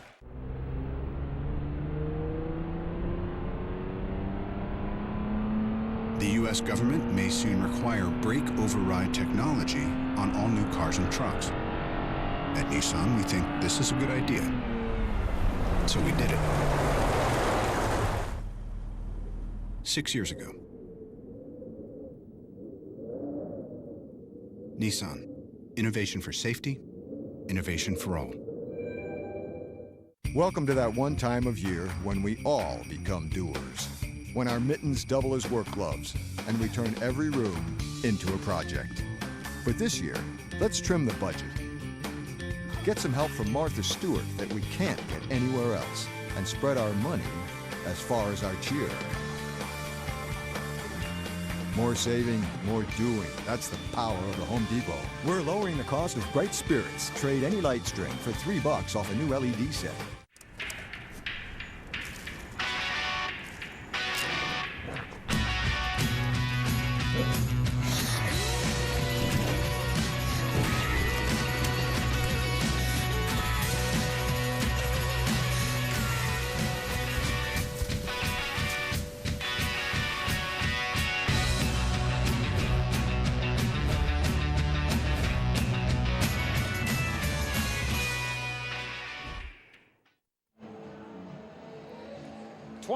Back in Miami, Maryland on top, and this was a scene during the break. Head coach Randy Shannon talking to head referee David Epperly, and I guarantee they weren't talking about tonight's Heat game or going and meeting at Joe's Crab Shack. No, I think they got, you see the young man Spence on the other side. We'll take a look at it and let you make an informed decision for yourself. But I think Randy Shannon has every right to be upset from the call. The call was face mask on Sean Spence, which negated a fumble recovery and return for touchdown, taking points off the board. Maryland promptly went down and kicked a field goal to take the lead 20-18, and that's where we stand with 9:19 to play. True freshman playing for Maryland at quarterback, Stephen Morris. Redshirt freshman starting for Maryland and Danny O'Brien. Greg Cooper at the 2. Cooper drops his head. He'll be dropped at the 19-yard line, a 17-yard return, and that's where the Hurricanes will take over. All right, here's the play that changed everything just moments ago. Here's Sean Spence at the top. This is the guy that gets the face mask call, and you see him. He jams the tight end. I don't see the head come up or his left hand come anywhere near the face mask. So make a decision for yourself, but that sure as heck doesn't look like a face mask. And I'm a big believer in reaction to it, and the tight end didn't say anything like he grabbed my face mask. He didn't campaign for any of that. He just went on and played the game. And if it did, it was so quick and he got it off real quick. It's one thing when you grab it and twist it. I mean, you know, incidental contact and hands to the face happens all the time. You don't call something like that unless it's usually, you know, malicious or twisted or grabbed for an extended period of time. So on 1st and 10, the Miami Hurricanes go back to work with their freshman quarterback. The ball gets tipped at the line. Absolutely, quarterback Stephen Morris hit as he delivered that pass, and the ball hung up in the air for a long time. And Hankerson was wide open. He was open for a while. Gave a triple move. Faked out, faked in, went back out. Drew Gloucester with the hit on the quarterback. But I got to think if Stephen Morris can step up into that pocket and deliver a strike with his arm strength, you're looking at a first down out near the 40. As it stands, it'll bring up a 2nd down and 10, ball at the 19. Miami trailing 20-18, trying to get the 6th win and become bowl eligible and stay in the hunt for the ACC championship. Hankerson in motion. Back to the running game. Lamar Miller up the middle. He'll pick up 2, and we'll send it back to the studio and Dari Noka. Well, guys, Iowa cannot get past Indiana. It's a mystery what's happening in Bloomington. Hawkeyes down 13-12, and then Ricky Stanzi to Marvin McNutt. Stanzi's 2nd touchdown pass of the day. Now the Hawkeyes lead by 5. Touchdown, Iowa. Back to action here in Miami. Benjamin with the reception, good enough for a first down. And I'll tell you what, Dari threw a little bit of a curveball there. You got David Pollock's attention all of a sudden with Indiana beating Michigan State, because you have Mr. Stanzi possibly on an expanded Heisman watch list. Yeah, he's got a chance for it, but did he catch this? Yeah, he definitely caught it. It's a 10-yard gain. But Iowa, at the foot. I mean, I don't know what's up with Iowa. They've been up and down, and you know, Indiana's looking to get bowl eligible. Indiana might be able to accomplish that if they can beat Iowa. Back to the action, the running game with Mike James. Flag comes out on the play, so they'll blow this one dead and stop the clock and sort this out. Randy Shannon talking about his team. He said, we're Jekyll and Hyde. We're still looking for our identity. You could say the same thing for Iowa, too. Holding. Offense, number 63, 10-yard penalty, first down. I'll tell you what, Tyler Horn's got 3 holding penalties today. He's been struggling inside, and this is what's been killing him. I mean, you saw the drop pass by Benjamin. You've had 3 holding penalties. You had Hankerson with the holding penalty. I mean, you've really shot yourself in the foot. You've been able to run it 3 or 4 or 5 yards at a chunk, and then how about the face mask / phantom face mask against Sean Spence? And this just puts you behind. You can't just pound it like you want to. Now you got to open it up a little bit more. David, all this with Miami operating with no timeouts left in the ball game. This guy right by here. 2. Morris with time finally has to get rid of it. Fakes out the lineman. Has Lamar Miller releasing out of the backfield. Miller stays on his feet, gets out to near the 34-yard line, a 12-yard pickup. And earlier in the game, we saw the same type of deal. We saw Stephen Morris roll outside the pocket, and Hankerson was wide open for a couple. He didn't take it. He took the underneath right there. Maryland going to change things up. Got caught making substitutions, and Lamar Miller, the redshirt freshman, just says, you know what, I'll just put the head down and drive the legs. Picks up another 7 yards. And he's going against Wojak one-on-one in the open field, and Miller's going to win that battle 90% of the time. Well, Dave, they can go at this pace right now with just over 7 minutes, no timeouts. Maryland has not been able to stop that running attack of Miami with that 3-headed monster they're bringing in. Looks like they're giving him the first down. So momentary pause, they reset the chains. Stephen Morris goes under center. Morris with plenty of time, steps into it, puts a beautiful ball up there. He was looking for Leonard Hankerson, but he was well covered by number 25, Dexter McDougal. 2018, Maryland on top, 6:54 to play in the ball game alongside David Pollack. I'm Todd Harris. We welcome you to Sun Life Stadium in Miami on a beautiful day. Strong breezes blowing, but if you like temperatures in the 70s on natural grass, this is your game. Who doesn't like temperatures in the 70s in November? You know what? Just the people in Miami. That's the only people that are upset with it. They think an Arctic front has come through. Second down and 10. Morris stands up, strikes. Benjamin with the reception. And you got to respect his speed, so everyone just shadows him and contains him. 7-yard pickup. We check in one more time with Dari Noka. Well, guys, what a game we have coming up next on ESPNU. Kellen Moore and undefeated 4th-ranked Boise State hosting high-flying Hawaii. Let everybody know that's after your game, Preston. On 3rd and 3, somehow Stephen Morris stays alive and finds Greg Cooper releasing from the backfield, a 5-yard pickup and another Hurricane first down. I tell you what, as much as we talk about the freshman making mistakes, Adrian Moten just beating down on him, pump fakes, stays in the pocket, hits Cooper coming across the middle. That might be the play of the game right there. From the 46, Morris back to pass. Again, has his man, and once again, Travis Benjamin, his second drop of the day. He's so fast, he can't wait for the ball to get to him. I mean, this kid is legit 4.2, 4.3 speed. Yeah, no doubt about it. He's been big play all game. But I'll tell you what, you're still right in your offense. You're right in the rhythm. You can still run the football because there's 6 minutes left, and you don't need a touchdown. You need a field goal. So you're thinking second down, it's going to be 4-down territory. So you can still chip away and take the underneath stuff like Morris is trying to do. 10th play of the drive on 2nd and 10. Morris with plenty of time. And he just puts way too much heat on that. He was looking for Leonard Hankerson, who's got some vertical at 6'3", 205, but he just cannot bring that in. But see the arm strength on that young man. Yeah, he can sling it. He wants that one back, though. Hankerson was open. So it brings up another 3rd down. 7 of 14 on the day are the Hurricanes on 3rd down conversions. So David, with 6:03 to play, this 4th down, is this 4-down territory in your mind? I think so, yeah. Which means you can throw an underneath pass and just get 5.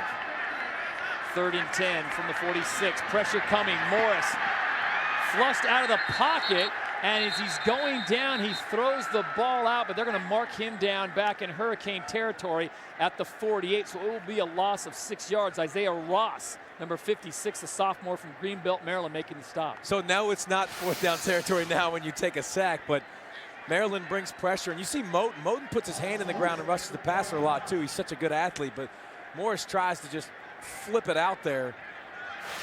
And you see guys pounding in. Isaiah Ross in there pounding in on him. Low snap. Everyone calls for poison. The ball takes a Miami bounce and roll and is called dead at the 10-yard line.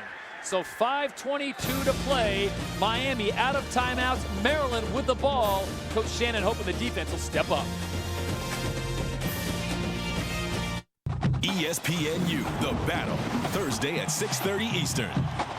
Are things different now that I'm not crushing quarterbacks every Sunday? Yeah, a little bit. But I still have a taste for greatness. So I love Dr. Pepper. The taste of these 23 flavors can never be equaled. Like me. Pizza for McNabb. I got it. Donovan. Mike? What, man? Come on, Mike, man. Still got it. There's nothing like a pepper. Trust me, I've sent people to the doctor. Ladies and gentlemen, the 57th President of the United States.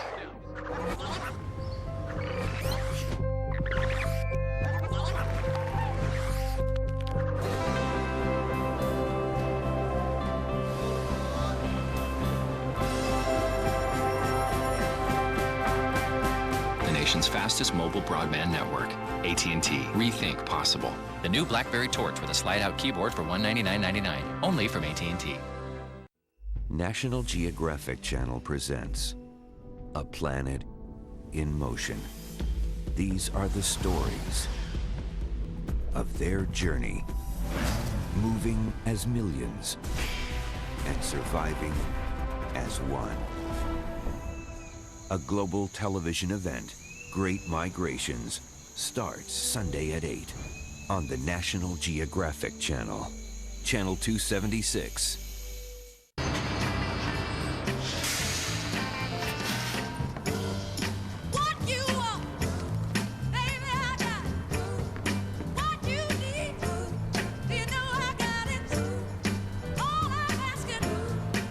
Excuse me, ma'am. Would you like to have my seat?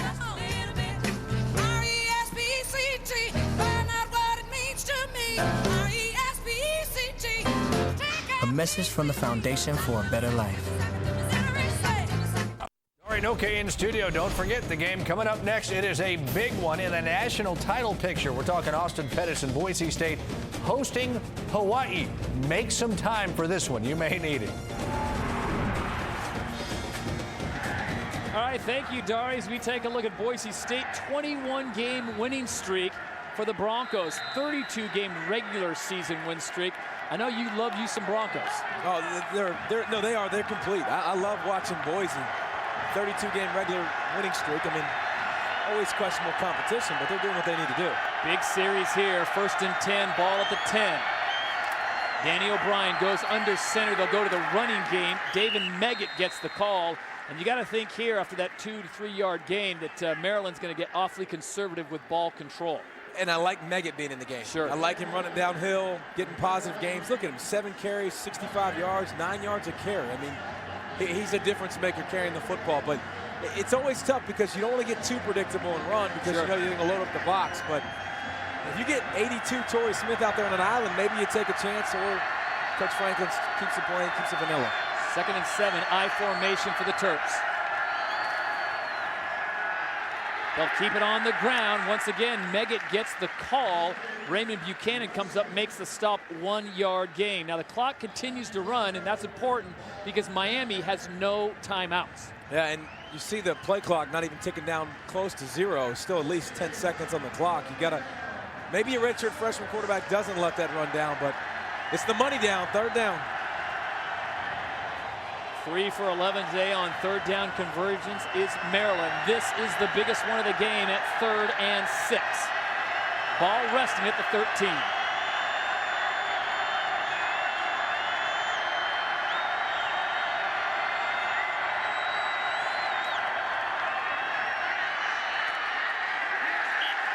A nice play call there. They get the ball near a 1st down, but only a 4 yard pickup.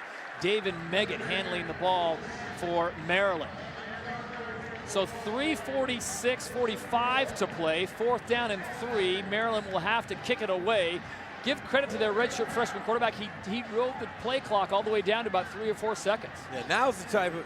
It takes a lot of gumption, I'll say. It definitely, to run a fake punt here, it'd be surprising, but Miami's with their, block team or return team, and you got a chance to maybe sneak one in there, but no timeouts left for Miami. Knowing that Travis Benjamin's back there, do you take the penalty here and run it all the way out? Play clock got down to 1 second, and Maryland decides to burn a timeout. They have 3, so timeout. 2 remaining. Maryland.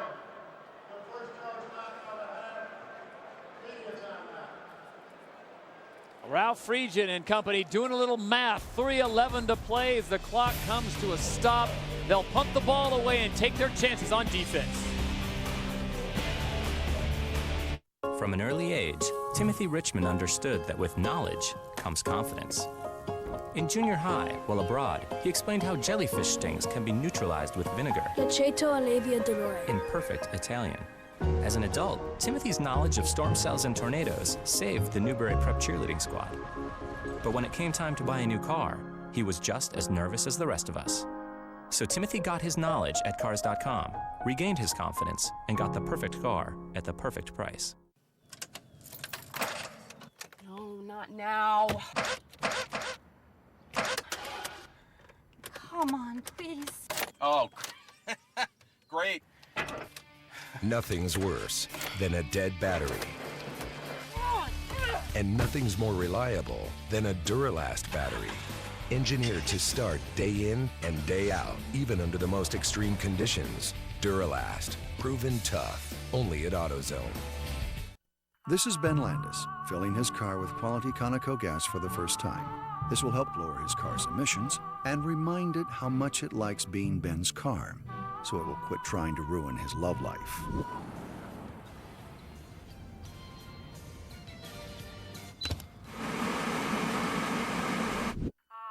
Good job, handsome. Help maximize your car's mileage, lower its emissions, and increase its performance with Conoco, because your car knows.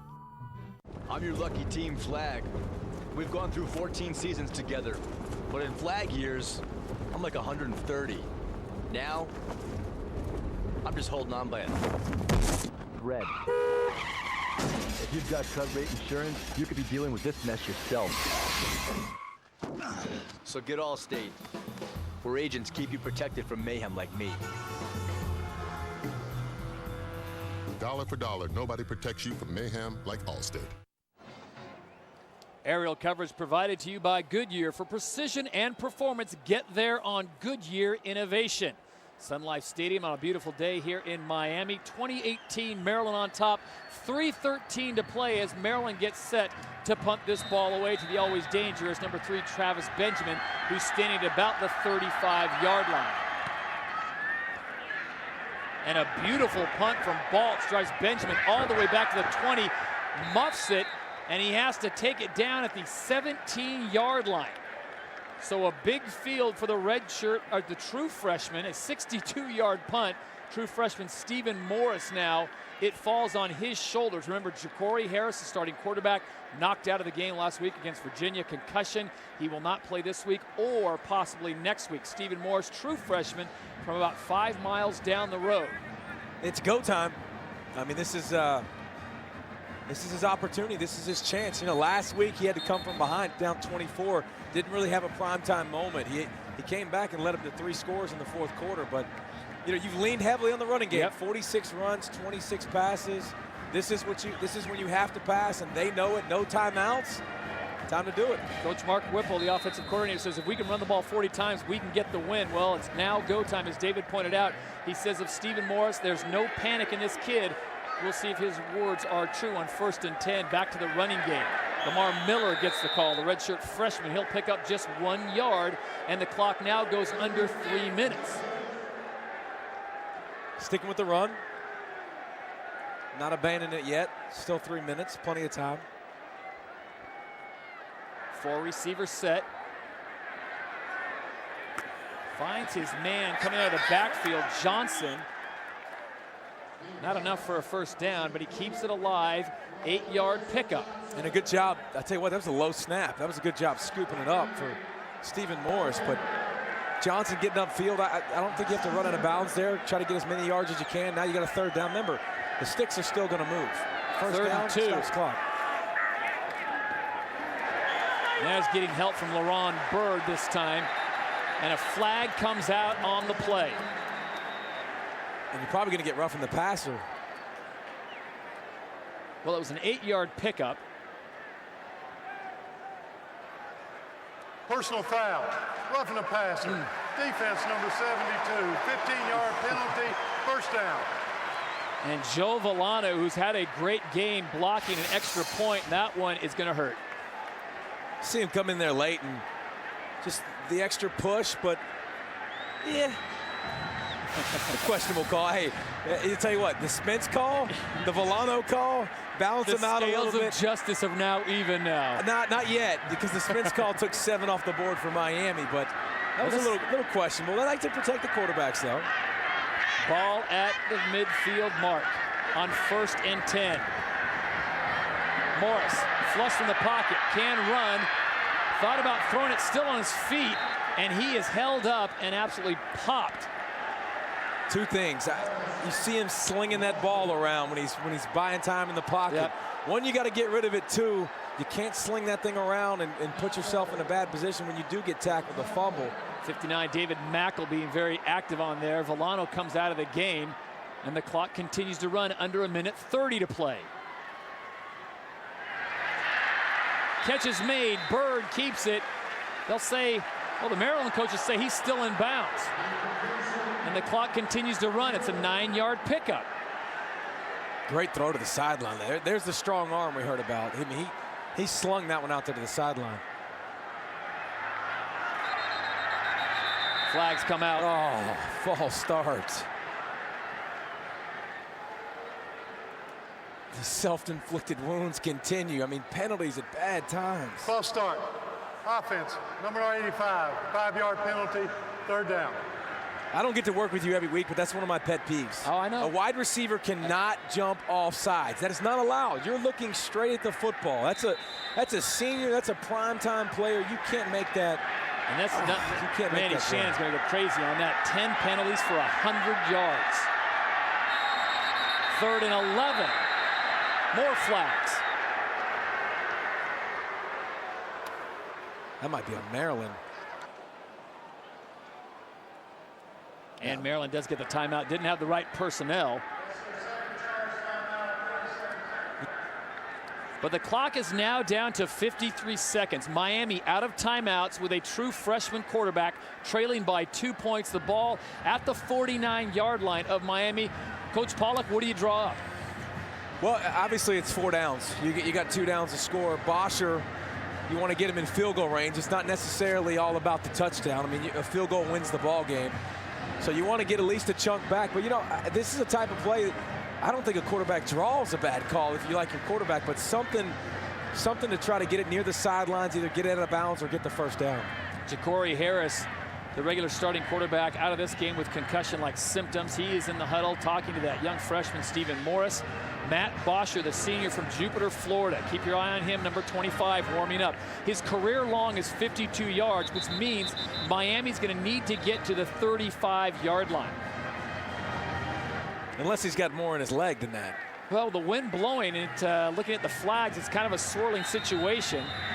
No real direction. 1 minute they're blowing in his face, the next minute they're blowing at his back. So we'll see how this plays down. But remember, Miami, no timeouts, true freshman quarterback, 53 seconds to play, and the Hurricanes trail by 2, trying to get bowl eligible and pick up their 6th victory of the season. Morris back to pass with plenty of time. And David, that might be the smartest play that young man's made all day. He didn't want to pull the trigger, but in the end, it turned out to be a wise call, a 16-yard pickup, and he goes out of bounds. Yeah, and he buys his time. The sideline's going, run the ball, run the ball, run the ball. Now you're looking at put him in field goal range already. What a heads-up play on 3rd and 10 to Stephen Morris to tuck it and run. Morris now looking downfield, gets pressure, has a man. It's Hankerson. Touchdown, Canes. 35-yard strike, and there are no flags.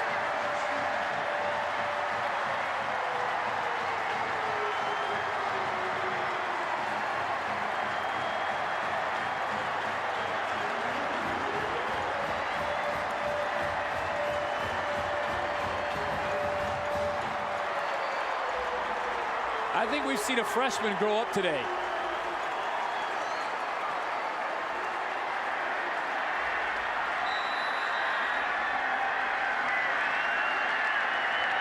Bosher now going from trying to make a 52-yard field goal for the win.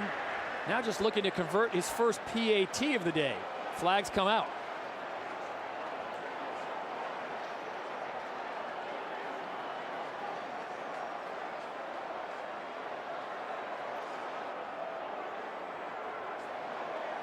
And this is a situation where illegal substitution on the defense. Half a distance to the goal, we will play the try. So the penalty goes against Maryland, half the distance to the goal line. Randy Shannon holds up the 2 fingers. He's not talking about peace. He's saying, guys, we got a chance to go for 2 points here. Yeah, and I mean, if you look at the score, at least they kick. If they're going to kickoff back, maybe you block an extra point. I mean, getting up by 6 is a difference, and 4 and 6 is a big difference. If you can block an extra point. It's happened twice today with Miami on the other side. A little confusion though. Play clock now at 14. So this for a 2-point conversion. Off the left-hand side, and Lamar Miller just walks in. The misdirection play works as everyone was looking at Leonard Hankerson. 7 plays, 82 yards, and the freshman does it in 2 minutes and 29 seconds. A 35-yard strike to number 85. A little play action, rolling him out a little bit. Look at that, David Mackle coming down on him, and that is a dime. That is a perfect throw. And I love this the most because I don't want to depend on kickers if I don't have to. Mark Whipple, offensive coordinator, takes a shot deep. Hankerson, yes sir, yes sir. On the day, the freshman Stephen Morris, 18 of 30, 286 yards, a TD, and 2 interceptions. And I'll tell you what, you couldn't have scripted it much better. You put all the pressure on the true freshman's shoulders with under a minute to go, David, with no timeouts. Yep. And he delivers. And it was a scramble on 3rd and 10. You could have thrown the ball. He looked like he wanted to throw the football. Scrambles, get the first down. They got to be happy. He's happy. Hey, Coach Whipple, what did he say? If we run it 40 times, we got a good chance to win the ball game. They didn't have to depend on him the whole game. They kept it simple. They ran the football, just play action a little bit. But when they had to throw it, stepped up and made some big plays for his team. A year ago, he was probably working on high school algebra at Monsignor Pace, 5 miles down the road from Sun Life Stadium. A year later, he leads the Miami Hurricanes in relief of Ja'Cory Harris to their 6th win possibly and bowl eligibility. There's still 37 seconds on the clock, 1 timeout for Maryland, but right now, that young man is feeling awfully good. Maryland already bowl eligible at 6-2. For Miami, this will be their 6th win if it goes into the books like this. Bosher again with a short kick. Dexter McDougal, and McDougal is absolutely pasted at the 36. So with 33 seconds to play, we send it back to the studio and Dari Noka. All right, we're minutes away from kicking off on the blue field in Boise, Idaho, as Boise State tries to stay in that national title hunt. They'll have to fight off a very good Hawaii team. That's coming up next.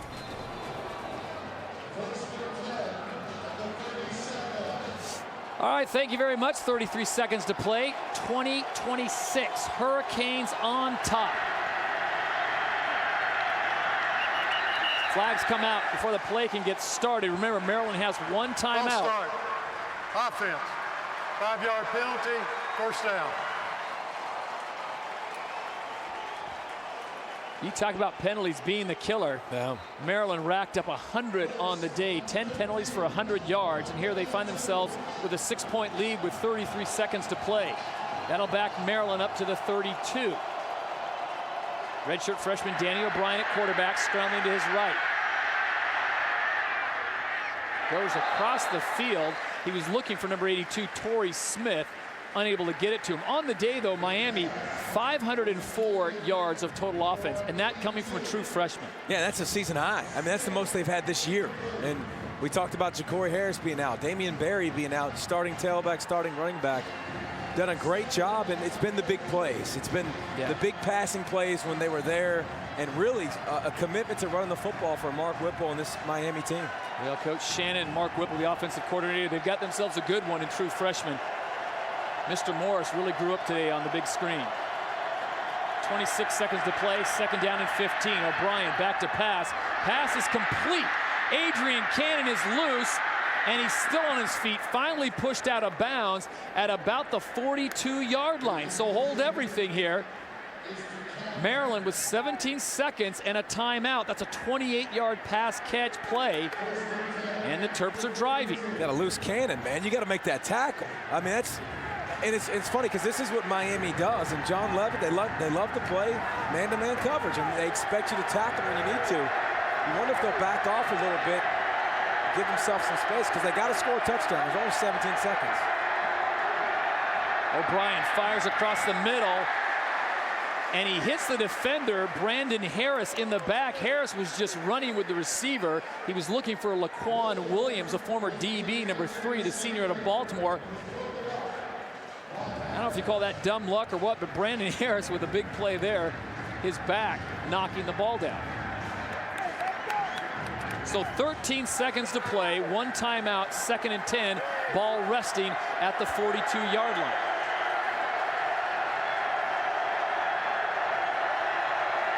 Danny O'Brien out of the gun, getting pressure, flush from the pocket. Spence comes up, adds the pressure. Catch is made at the 31-yard line by Kevin Dorsey, a 12-yard pickup. Now, with 6 seconds remaining and a timeout, David, time enough for 2 shots at the end zone or just 1?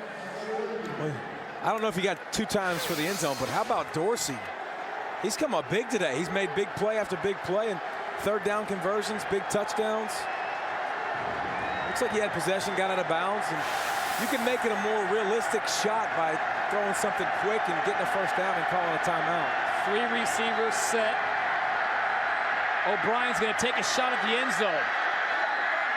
Oh, and the ball nearly picked off, but give credit to number 7, Vaughn Telemack, who comes over and absolutely pops the receiver in the back, and we are final at Sun Life Stadium. Adrian Cannon was the intended receiver, and David, he had his hands on the ball. Yes, he did. And I tell you what, Telemack said hello. I mean, he destroyed him. Good job of the safety getting over the top and making the play. Danny O'Brien hung it up there a little bit, but Miami D finished it like they need to. One more time.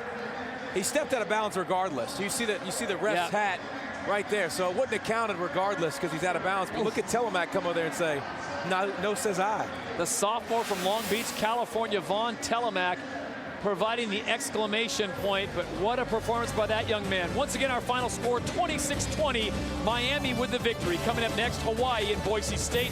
But first, we'll send you to our SportsCenter U studio with Dari Noka and Matt Stinchcomb. College football fans, you won't want to miss the experts, 6 experts, unfiltered conversation, Tuesday at 1 and 7. This has been a presentation of ESPN, the worldwide leader in sports. For David Pollack, I'm Todd Harris.